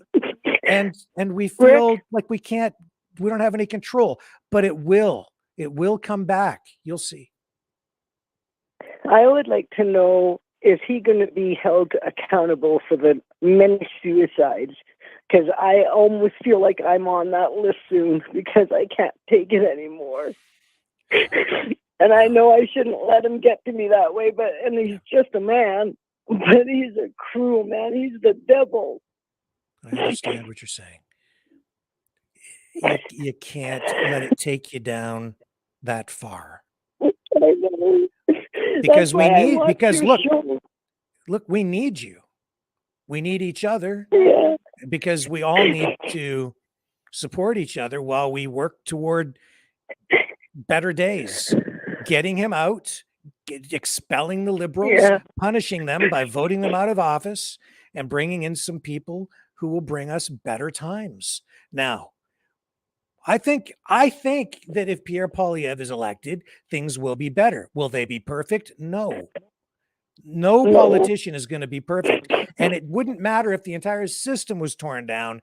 Whatever comes in to fill that void or vacuum, that won't be perfect either. But I think we need to be very careful and measured in what we do, keep things on a realistic, even keel, stay focused on the objective, which is to get him out of office and bring in something better, and then apply pressure through the political system to make sure that we get better policies in place and that our rights and freedoms are better protected, and keep working at that. Okay. Well, one other question quickly then. Yep. Like you were saying, if and hopefully Pierre does get voted in, well, why hasn't he not once yet mentioned that if he is elected, that he will give back the over $30 million that Justin Trudeau stole from all those truckers, the donation place? When you talk about donations on your YouTube, I won't. I don't trust anything anymore to do with donations because I donated to that and I'm on disability welfare. So Yeah. for me to take that not hard earned, sorry, but my pennies and send it to a donation for a good cause and then get told that it all got taken away. Where is it? Why hasn't it been returned? Why is Pierre not saying, oh, I'm going to make sure that all gets given back? Because he can't. You know, that because he can't. No more, he no can't. longer. Yeah. And then, no, he can't. Well, how? Because let me explain. Like, I don't This is the kind of thing that can really drive people crazy if you don't understand the law and you don't understand politics. He is not allowed to do something like that because he can't interfere as a politician, and certainly not as the prime minister, in a legal process, because that would corrupt it. You see, that would be like him determining the outcome of a trial. Just because I'm the prime minister and I hereby declare that guy is innocent, when it's completely inappropriate for him to do that. He is obligated to remain hands off. He can have an opinion on some of the issues surrounding it, but he cannot direct the courts to do anything. He cannot, So nor with the can the GoFundMe Solicitor then, General. So who took all the money from the GoFundMe? It's in limbo. It's frozen. It's sitting there, and some of it actually has been. Has it. No, the government has it. They have control of it, and they've actually released some of those funds, as I understand it, to not all of it, but some of it to one portion of the Freedom Corp, in order to cover some of the legal bills. So some of it has been used for that purpose, but not the bulk of it. No, it's still sitting there frozen. And I think that, that's because they still need to determine exactly where all this money came from, what exactly happened with it. And so that's why it hasn't entirely been returned. And it isn't exactly clear where that money should go. I mean, certainly you could look at maybe giving it all back to the people who donated it, but it becomes a little bit complicated. But the point with Pierre is, and this is the same with Trudeau, like it wouldn't be proper for Trudeau to step up, or any politician, and say, I hereby order the courts to give the money to this person, or to return it to all of those people, or give it to those truckers over there. That's inappropriate. It's not proper. Okay. If any politician directing the courts, you don't want that. You want the courts to be able to act independently from any political interference, right? Because otherwise you have a very corrupt government. They can then throw somebody in jail on a trumped up charge, and then have the prime minister just direct the conviction. And you don't want that, because then you've truly got a dictatorship. So I absolutely want some division of power between the prime minister's office, or the government itself, and the judiciary. You want that. Absolutely. So, and it would be entirely inappropriate for Pierre Poilievre to stand up there and make a promise like that he can't keep. So you can't hold him accountable on that, see. right? I see. Yeah. Yeah. So, but I will tell you this, that's why some people get so angry and so upset, because there are people out there who I know are saying exactly what you're saying. They're saying things to people like yourself. Well, if he really cared about Canadians and the truckers, he would just make them give all that money back. But they don't understand, or they're just outright lying to you and misleading you because they don't like him, because they want somebody else to get elected, like maybe Maxime Bernier from the PPC, or maybe somebody from the Christian Heritage Party, or some other party, right? Like, who knows what their real motivations are. Well, I have a lot of people that already don't like me because I voice my opinion on social media platforms and the internet and stuff. And well, yeah. And the biggest thing I usually say to them now is, if you don't like what I have to say, kiss the darkest part of my little white, Well, there you go. That's all you need to do. The other thing, Alex, like when I get really stressed, because when I'm in this cyber universe here, and I'm just like you, being bombarded with all this negativity and crazy information, right? Yeah. I just, at some point, I just have to turn it off and just go for a walk, go outside. And you know what? There's a tree over there. And that's real. And I'm not in the cyber universe anymore. And I'm looking up, and it's the blue sky. Yeah, I do that because, like, a long while back in my early 30s and 40s, I was seeing a psychiatrist and all that because of emotional dysregulations and depression and stuff. And one of the things I really stuck with was what they told me to do is to ground yourself, not like earthing or grounding, kind of, but not, but you ground yourself.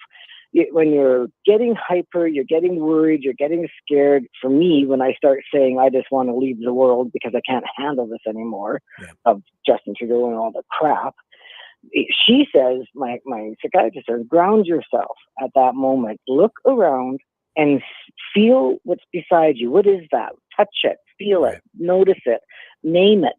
You know, go outside if you can for a while. I can't right now because it's minus 30 or something. It's cold. But go outside and touch a tree. Right. That is grounding. Right. You know? That's exactly right. I do try to do that. And another thing for me is, like I said, is to watch your shows. And I really do try to listen what is being said in there, to read between the lines, you know, what he's trying to say. But then, of course, I hear trigger words, which I hate that word, trigger.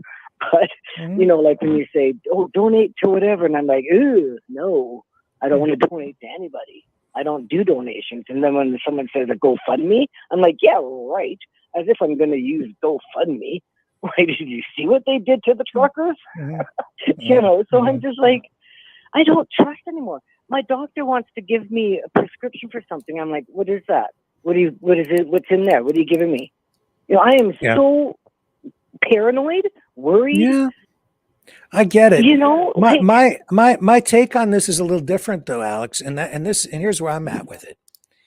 We are in an information age, whether we like it or not. And so what we need to do is learn how to use it and keep ourselves protected while we use it, and use it to our advantage and not let it control us. It's a mistake, in my view, to isolate ourselves, not engage in it, because by doing that, we're being left behind and we will no longer be able to fully participate in society, because, like it or not, everything is going digital, information age. So, well, yeah, I know. right? And you did say earlier too that there's little hidden messages, you know, stuff that in commercials. I see that. Yeah. I don't know if I'm the only one that sees that, but they're making, like, you go on Netflix and you watch one of the movies and you go, oh, that looks like a good one. Like, you watch the preview of it, and then you look at the date, 2023. This movie was made. And then you watch it. I just watched a thing about a town becoming sick of something and then wearing masks and all. And I'm just like, you've got to be kidding me. Like, they are brainwashing you. If people need to really, really stop watching commercials, stop watching the ads on your computer, on your phone. It's a neat little trick we have now with TVs. You can pause your TV. And when you pause it and then go back, now you have that space so you can actually go fast forward through the commercials. And I very much tell everyone right now, do that. Stop listening to it. They are brainwashing you. They are trying to stress you. They're trying to pin you against each other. Look what they did to us transgender people. Like, that's another story, but like, wow, they made us out to be some horrible, like, it just angers me because I'm transgender. You know, and I'm like, I'm not like any of that, what they're saying. Like, holy, and I'm also Native. I'm not like any of that, what they're saying. Like, what's going on? Like, this is where I'm getting so, as you say, bombarded with so much stuff, so much information, so much, like, it's everywhere. You can't get away from it. Yes, you can. You just turn it off. I know. For a little But then, while. yeah, I feel like I'm being left out. No, yeah, I know, but that's exactly right. You get addicted to it, right? And people do. You get endorphins, and you get hormones flowing through your veins when they get you angry, and when that's part of the whole trick, right? They put you on an emotional roller coaster, and then you're on this chemical soup in your blood that gives you highs and lows, and you miss it when it's turned off. You get into a state of withdrawal too, but you got to turn it off to clear your head out. Otherwise, it'll drive you nuts. It literally will. So don't Well, let to it be do very honest, to be very honest, like I said, when I'm watching the other ones that I'm not too sure about, I come back to your channel to get re-educated again, I guess you could say, on the matters at hand. I don't know how to word it. But you know, and I watched maybe a this little other bit with person. Michelle Gardner. She's on our side, isn't she? As much as any politician, I suppose. She seems pretty reasonable and level-headed most of the time, common sense, but yeah. So I kind of go between. I watch her. I watch you. I watch this other YouTuber. A couple of YouTubers that you have had on your show, I actually have followed, you know, and then you get to know them like you have and be like, ooh, I'm not having that person here again. Like, oops, I made that mistake. Won't do that again. Yeah, sometimes. Like, no, you get like I can seriously see it when I'm watching your videos. I can so see it in your eyes, the way that you kind of talk around it, and it's like, oh, he's not going to have that person on the show again. Well, we don't always have to agree on everything. I do give people an opportunity to come on if they have other points of view, and that's cool. But yeah. Well, thank you so much. And again, sorry about the tears. I'm just like, but I needed to watch your show tonight because like you said, I did turn it all off for like, about 3 or 4 days is all I could handle. But then I came back and right away saw that Pierre video, whatever that Justin Trudeau was on. And I was like, oh God. And he stressed me out so bad. I was like, I got to go see my Rick. Don't you worry. Don't you fret. He's on the way out. So I appreciate you coming on and sharing your thoughts. And don't you worry about those tears. You call back anytime and we'll work it all out. Will do, Rick. You take care and have a blessed evening. You too. And go hug a tree. Oh, no, I'm going to go smoke a big one. No, sorry. Okay. All right. You have a great night, Alex. Talk to you soon. Okay. Bye. Okay, bye. And here's the man without a plan himself. Hello, sir. How are you tonight? I wasn't going to call in till Alex called in and the tears and everything else. Just be strong. We're all in this shit together to the end. Yeah. Okay. Pierre's not going to, there's no way in hell Pierre's going to cover everything he says. Okay. For starters, he's walking into a $500 billion debt. Yeah. Yeah. Okay. That's $500 billion, folks. Okay. So no government's ever walked into another government's mess like this. If he gets rid of a couple things, like he said, the carbon tax on day one, I'll be very happy. Yep. Okay. Gets rid of that and he gets out of the WIF. Get out of that whiff shit. We'll be in a better place, guys. Yeah. He's not gonna get everything covered.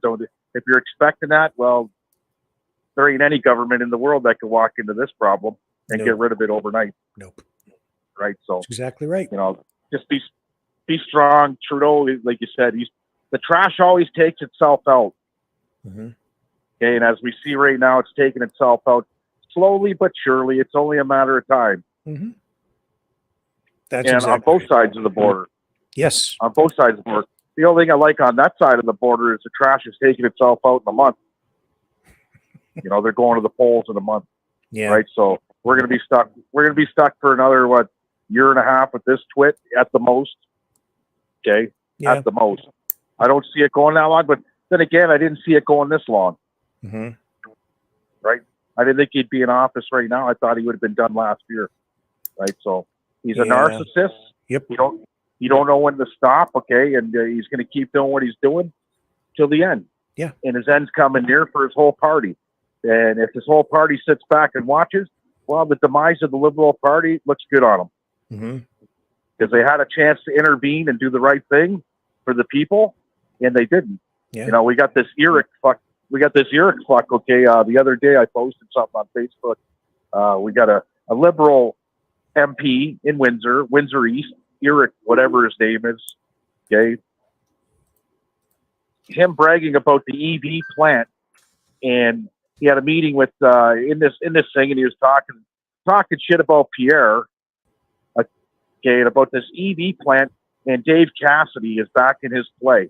If you don't know who Dave Cassidy is, he's the president of the local 444 Stellantis union. Okay, that's Chrysler's. And Dave Cassidy's a piece of shit in my eyes. You know, when we had the little melee at the bridge, Dave Cassidy said in a quote in the paper, he's going to bring down 2,000 members of the 444 and won't get rid of that blockade off the bridge. Like it was the gangs of New York with Leonardo DiCaprio. We were all laughing at him because half the people down there at the bridge were 444 members. That's right. Of course they were. Yeah. Yeah. They were. Yeah, because right. So I thought just people. Yeah. I thought it was right. Yeah. Right. People that care. Yeah. You know, this is every day, everybody. We're all in this shit together, and don't do anything stupid. Don't do anything that's non-reversible. Okay. Like, I've talked to people. My own brother spent 2 tours in Afghanistan. And a lot of his friends ended up taking their lives at the end in Canada.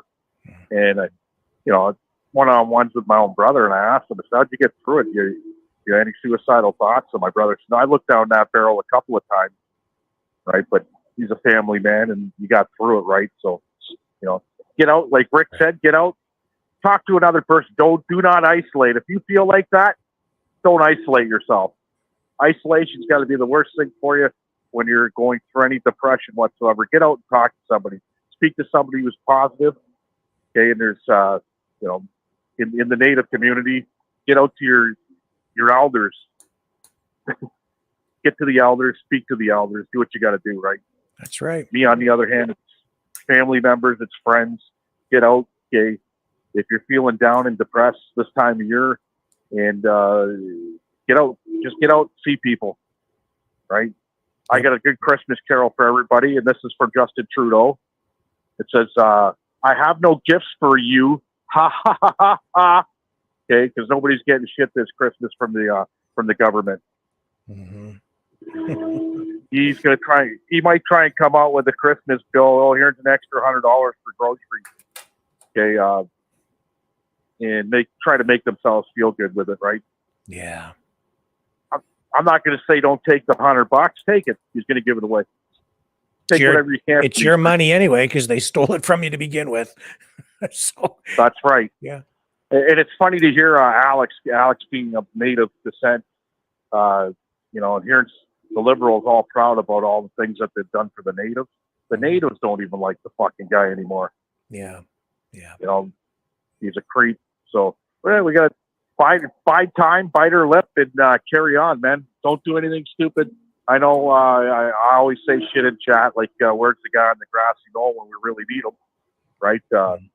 But hopefully the guy on the grassy knoll don't come. And as for all this crazy shit in the world going on, you pointed out, Rick, tonight, I do believe it's a lot to do with pharmaceuticals, Prozac, Xanax, maybe the MK Ultra program in full effect.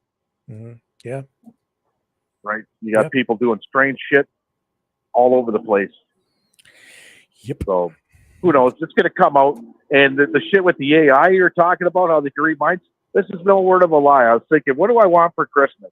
That my kids can all pitch in for me. Something simple. So I'm thinking it in my mind, a pair of new work boots. How's that sound, right? I go on my phone. My phone was sitting about 10 feet from me. I go on my phone. And the first thing that popped up on my phone, guess what it was, Rick? Work boots. Yep. Work boots. So is the AI phone reading my mind? It's listening to you. Do they already have that technology? I don't know. You know, I'm going to start thinking crazy stuff like 10 midgets doing handstands on the carpet. And if something comes up like 10 midgets doing handstands on the carpet, then I know. Yeah. It's getting scary, So, man. It's getting scary. It is. I thought it was funny when you mentioned that because, you know, I don't want nothing really for Christmas. A pair of work boots would be nice, right? What's $100? Sure, my 3 kids could all chip in for that with the wife. Yeah. Buy me a pair of work boots, and up came work boots. Like fucking weird, really weird. Yeah. So who knows? Who knows? Maybe they are. The technology's already implanted in our 5G phones, right? It's more. I'm sure that it is far more advanced than we realize. Yeah. Well, if it happens 3 times, okay, in the next week, then it's not a coincidence.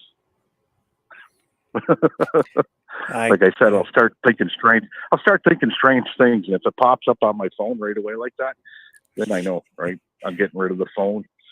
We're gonna have to communicate with smoke signals on Maverick multimedia from Windsor to Chatham, and you'll get my messages that way. It's funny. I was looking at CB radios the other day, thinking maybe we should get back to that. Citizen band radio. Hey, 100% FM, AM. Yeah. Right, get on the bandwagon, right? Nobody ever thought that the technology we have today, especially in 2000, the year 2000, I didn't think we'd have the technology that we have today. Only 23 years later. Yes. Look at it. Yeah, it's insane. I seen a video today of a robot that was boxing. Okay, with had the coach with the hand pads, and this robot was not missing. Every strike was perfect. I went, oh my God, this is insane. Yeah. Right? Can you imagine an army like that? What would we do? That's exactly what they're doing. That's what they're doing. They're putting together robots to carry the guns. Okay. And then you got the guys behind the computers controlling it all, right? Yep.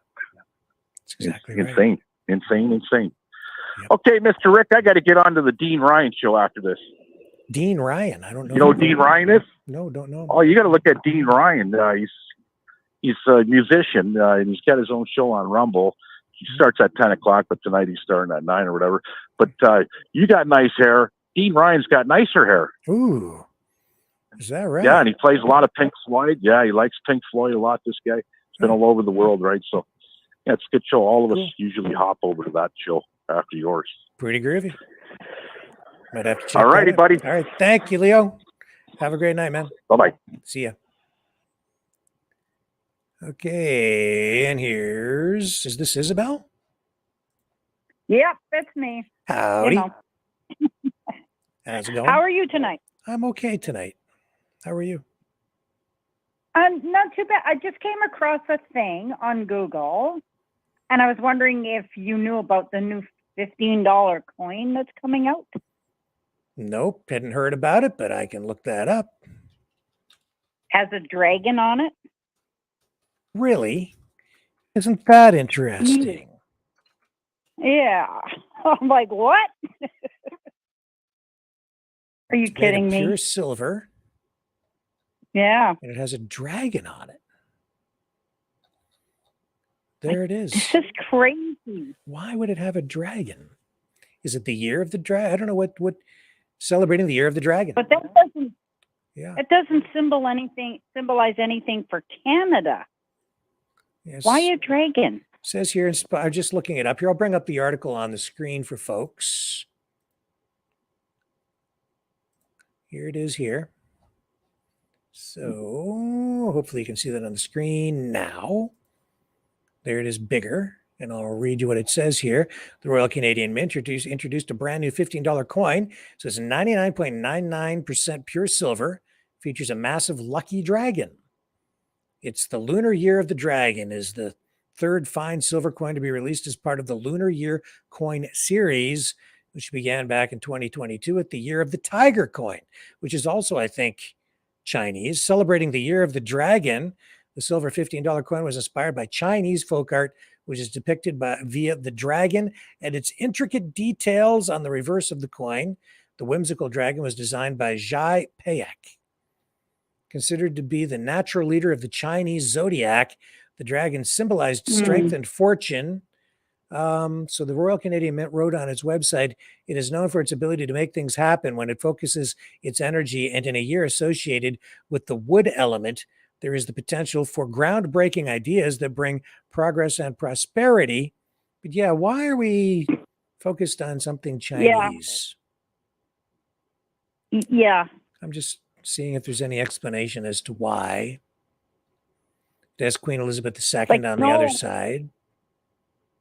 But no other country would put another country's symbol on their coin. Yeah. Kind of says something, doesn't it? Yeah.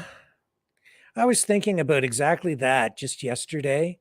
And I was thinking, you know what we need here in Canada is we really need something to bring people together. Something, it's all like I keep hearing what people don't like. I hear all of the reasons why people want to sort of tear the country down or tear it apart. And I was like, what? We need to find something that unifies us, not just the flag, but something else, maybe like something. I was thinking like the great goose or something, the like some other symbol that people can kind of get behind so that we don't fight. So we get, it's just like get behind something. I don't think that the Chinese dragon is it, because no. In fact, here's a response online. This person posts, I think it is insane. We're making coins in honor of a foreign nation, China, of all places. Is this a tribute to the overlords our leaders have sold the souls of Canadians to? Why do we sell out our resources to Xi Jinping? Why do we mint coins in honor of their culture and not our own? Why does our PM spanked on international television by Xi instead of us having a spine? Why are our leaders spineless? So you're not alone. Yeah. There's a whole bunch of posts like that on here. Yeah, and when that popped up on Google, I went, "You got to be kidding me!" Yeah, we should have Canadiana on there for sure. Like, I agree. Like, we do have people from all different countries and cultures here, but we should be focusing on very Canadian things, especially on our money, right? Right. And to me, that says volumes right there. I think you're right. That says volumes right there. Yep. But we don't do a Russian symbol. We don't do a U.S. symbol. We don't do a European symbol. Why China? Yeah. Oh, wait a minute. Mm-hmm. Where is Trudeau's nose again? Oh, yeah. Okay. Yeah. I got it. I agree with you. Yeah, that's just right in our face, right? The influence. Could you imagine U.S. money with a Chinese dragon on it? They'd never do that. No. This is just blatant. Is he purposely trying to make this country look like a fool? I mean, I know every time he gets on there and he goes, well, I know that Canadians, no, you don't. You don't know shit. Mm-hmm.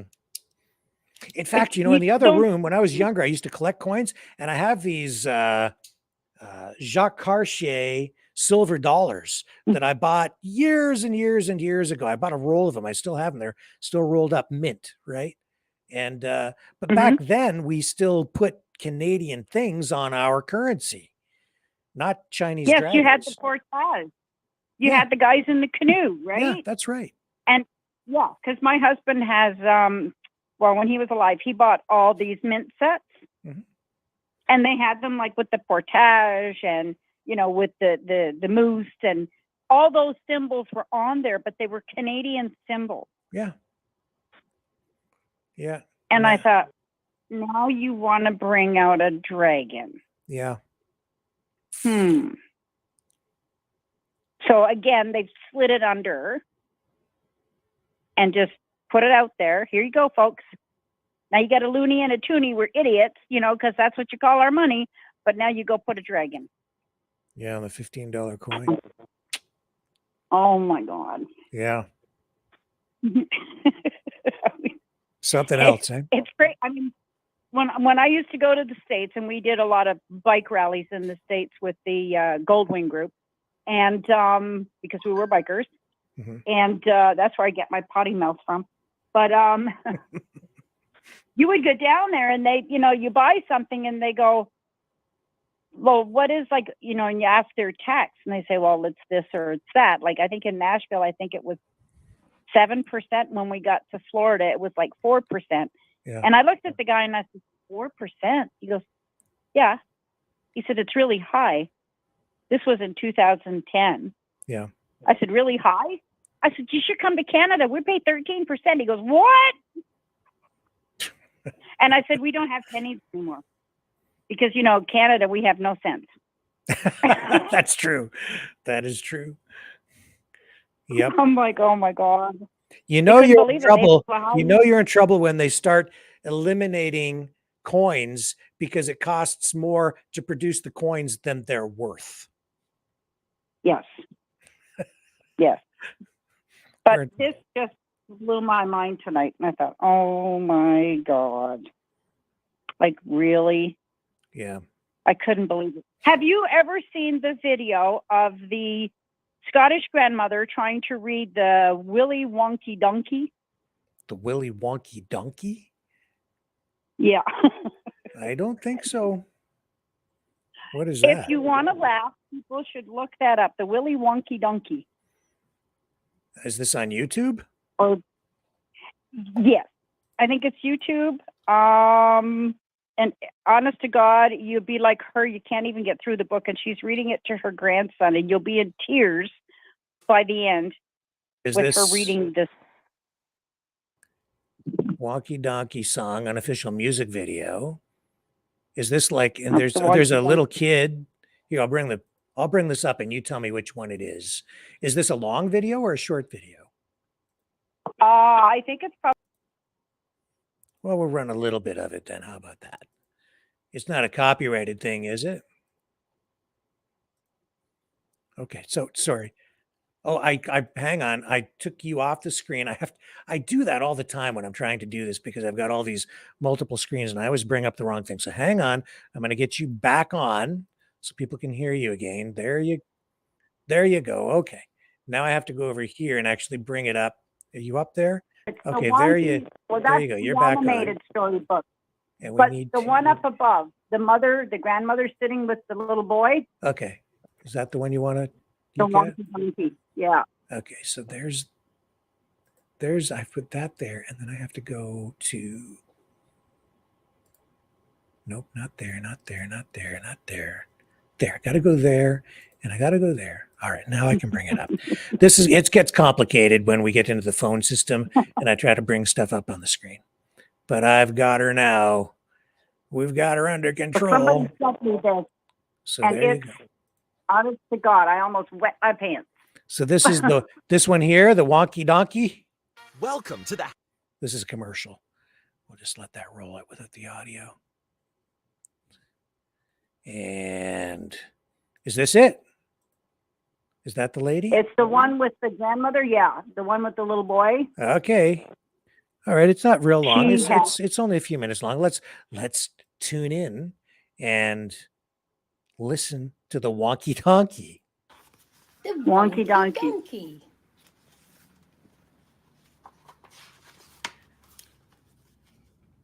I was walking down the road and I saw a donkey, a bee, a donkey, hee-haw, and he only had 3 legs. He was a wonky donkey.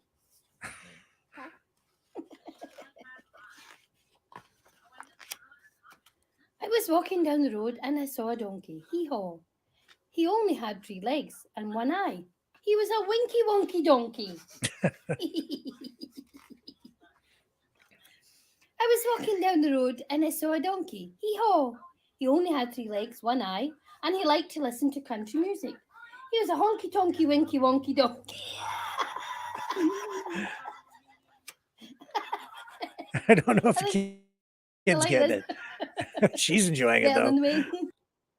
I was walking down the road and I saw a donkey. Hee-haw. He had only 3 legs, 1 eye. He liked to listen to country music. It was quite tall and slim. He was a lanky, honky, donkey, winky, wonky donkey.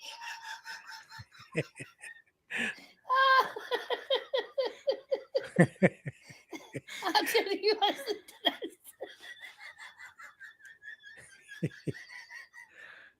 Oh dear. How can MD read this seriously?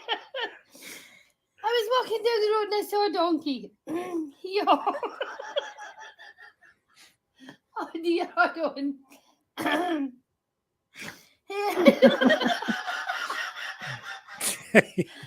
dear.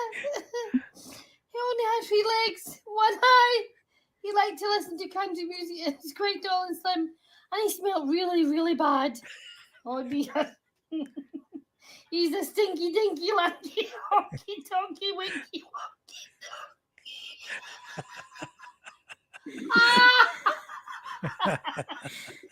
Oh, I had to stop looking at his bum. Oh dear. I was walking down the road and I saw a donkey. Hee-haw! He only had 3 legs, 1 eye. He liked to listen to country music. He was quite tall and slim. He smelled really, really bad. And that morning he got up early and hadn't had any coffee. He was a cranky, stinky, dinky, lanky, honky, tonky, winky, wonky, donkey. Oh, how much more? He was walking down the road. I was walking down the road and I saw a donkey. Hee-haw. He only had 3 legs, 1 eye. He liked to listen to country music. He was quite tall and slim. He smelled really, really bad. That morning he got up early and hadn't had any coffee. And he was always getting up to mischief. He was a hanky-panky, cranky, stinky, dinky, lanky, honky, donkey, winky, wonky, donkey. Oh, this is going to kill me. Nimia, I was walking down the road and I saw a donkey. Hee-haw. He only had 3 legs, 1 eye. He liked to listen to country music. He was quite tall and slim. He smelled really, really bad. That morning he got up early and hadn't had any coffee. He was always getting up to mischief, but he was quite good looking. He was a spunky, hanky-panky, cranky, stinky, dinky, lanky, honky, donkey, winky, wonky, donkey. I have to finish this. It's going to me. All right. I was walking down the road and I saw a donkey. Okay. Hee-haw! The end.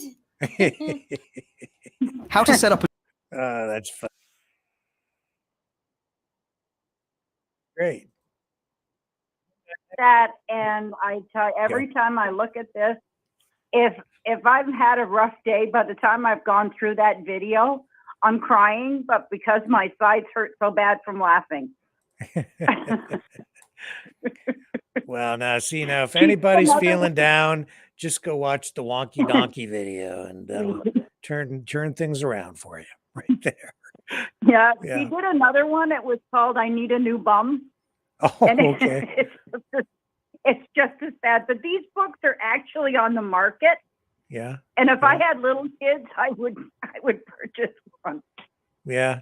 My guess is you won't find those in the public school libraries. No. Maybe not politically correct enough, but they're very therapeutic. Yes. And I thought we all needed a laugh. I was listening to your caller before Alex. Mouth South was on. Alex, yes. Yeah. And I felt really bad for her. Yeah. So I think, well, we need a laugh, because yes, like he's saying, like Leo says, we're all in this together. Yep, we're all in this together, and we're gonna get through it together. Isabel, thank you. We are, but I thank you for keeping us grounded, and you have a great night, Rick. You too. I appreciate the call very much tonight. That was a lot of fun, and we'll talk to you again soon. Okay, bye-bye. Bye. And I can't top the Wonky Donkey, so we'll wrap it up there. And thank you, everybody, for spending the time here with me tonight. As always, an absolute privilege, and especially here at the end, it's been fun. And yeah, we'll keep things grounded and positive as much as possible in this crazy mixed up world that we're in right now. But yeah, we are in it together, like it or not. And we're going to row this lifeboat back to shore. And we'll make a little more progress tomorrow at 6 p.m. Eastern Standard Time. Love you guys. Catch you on the flip side.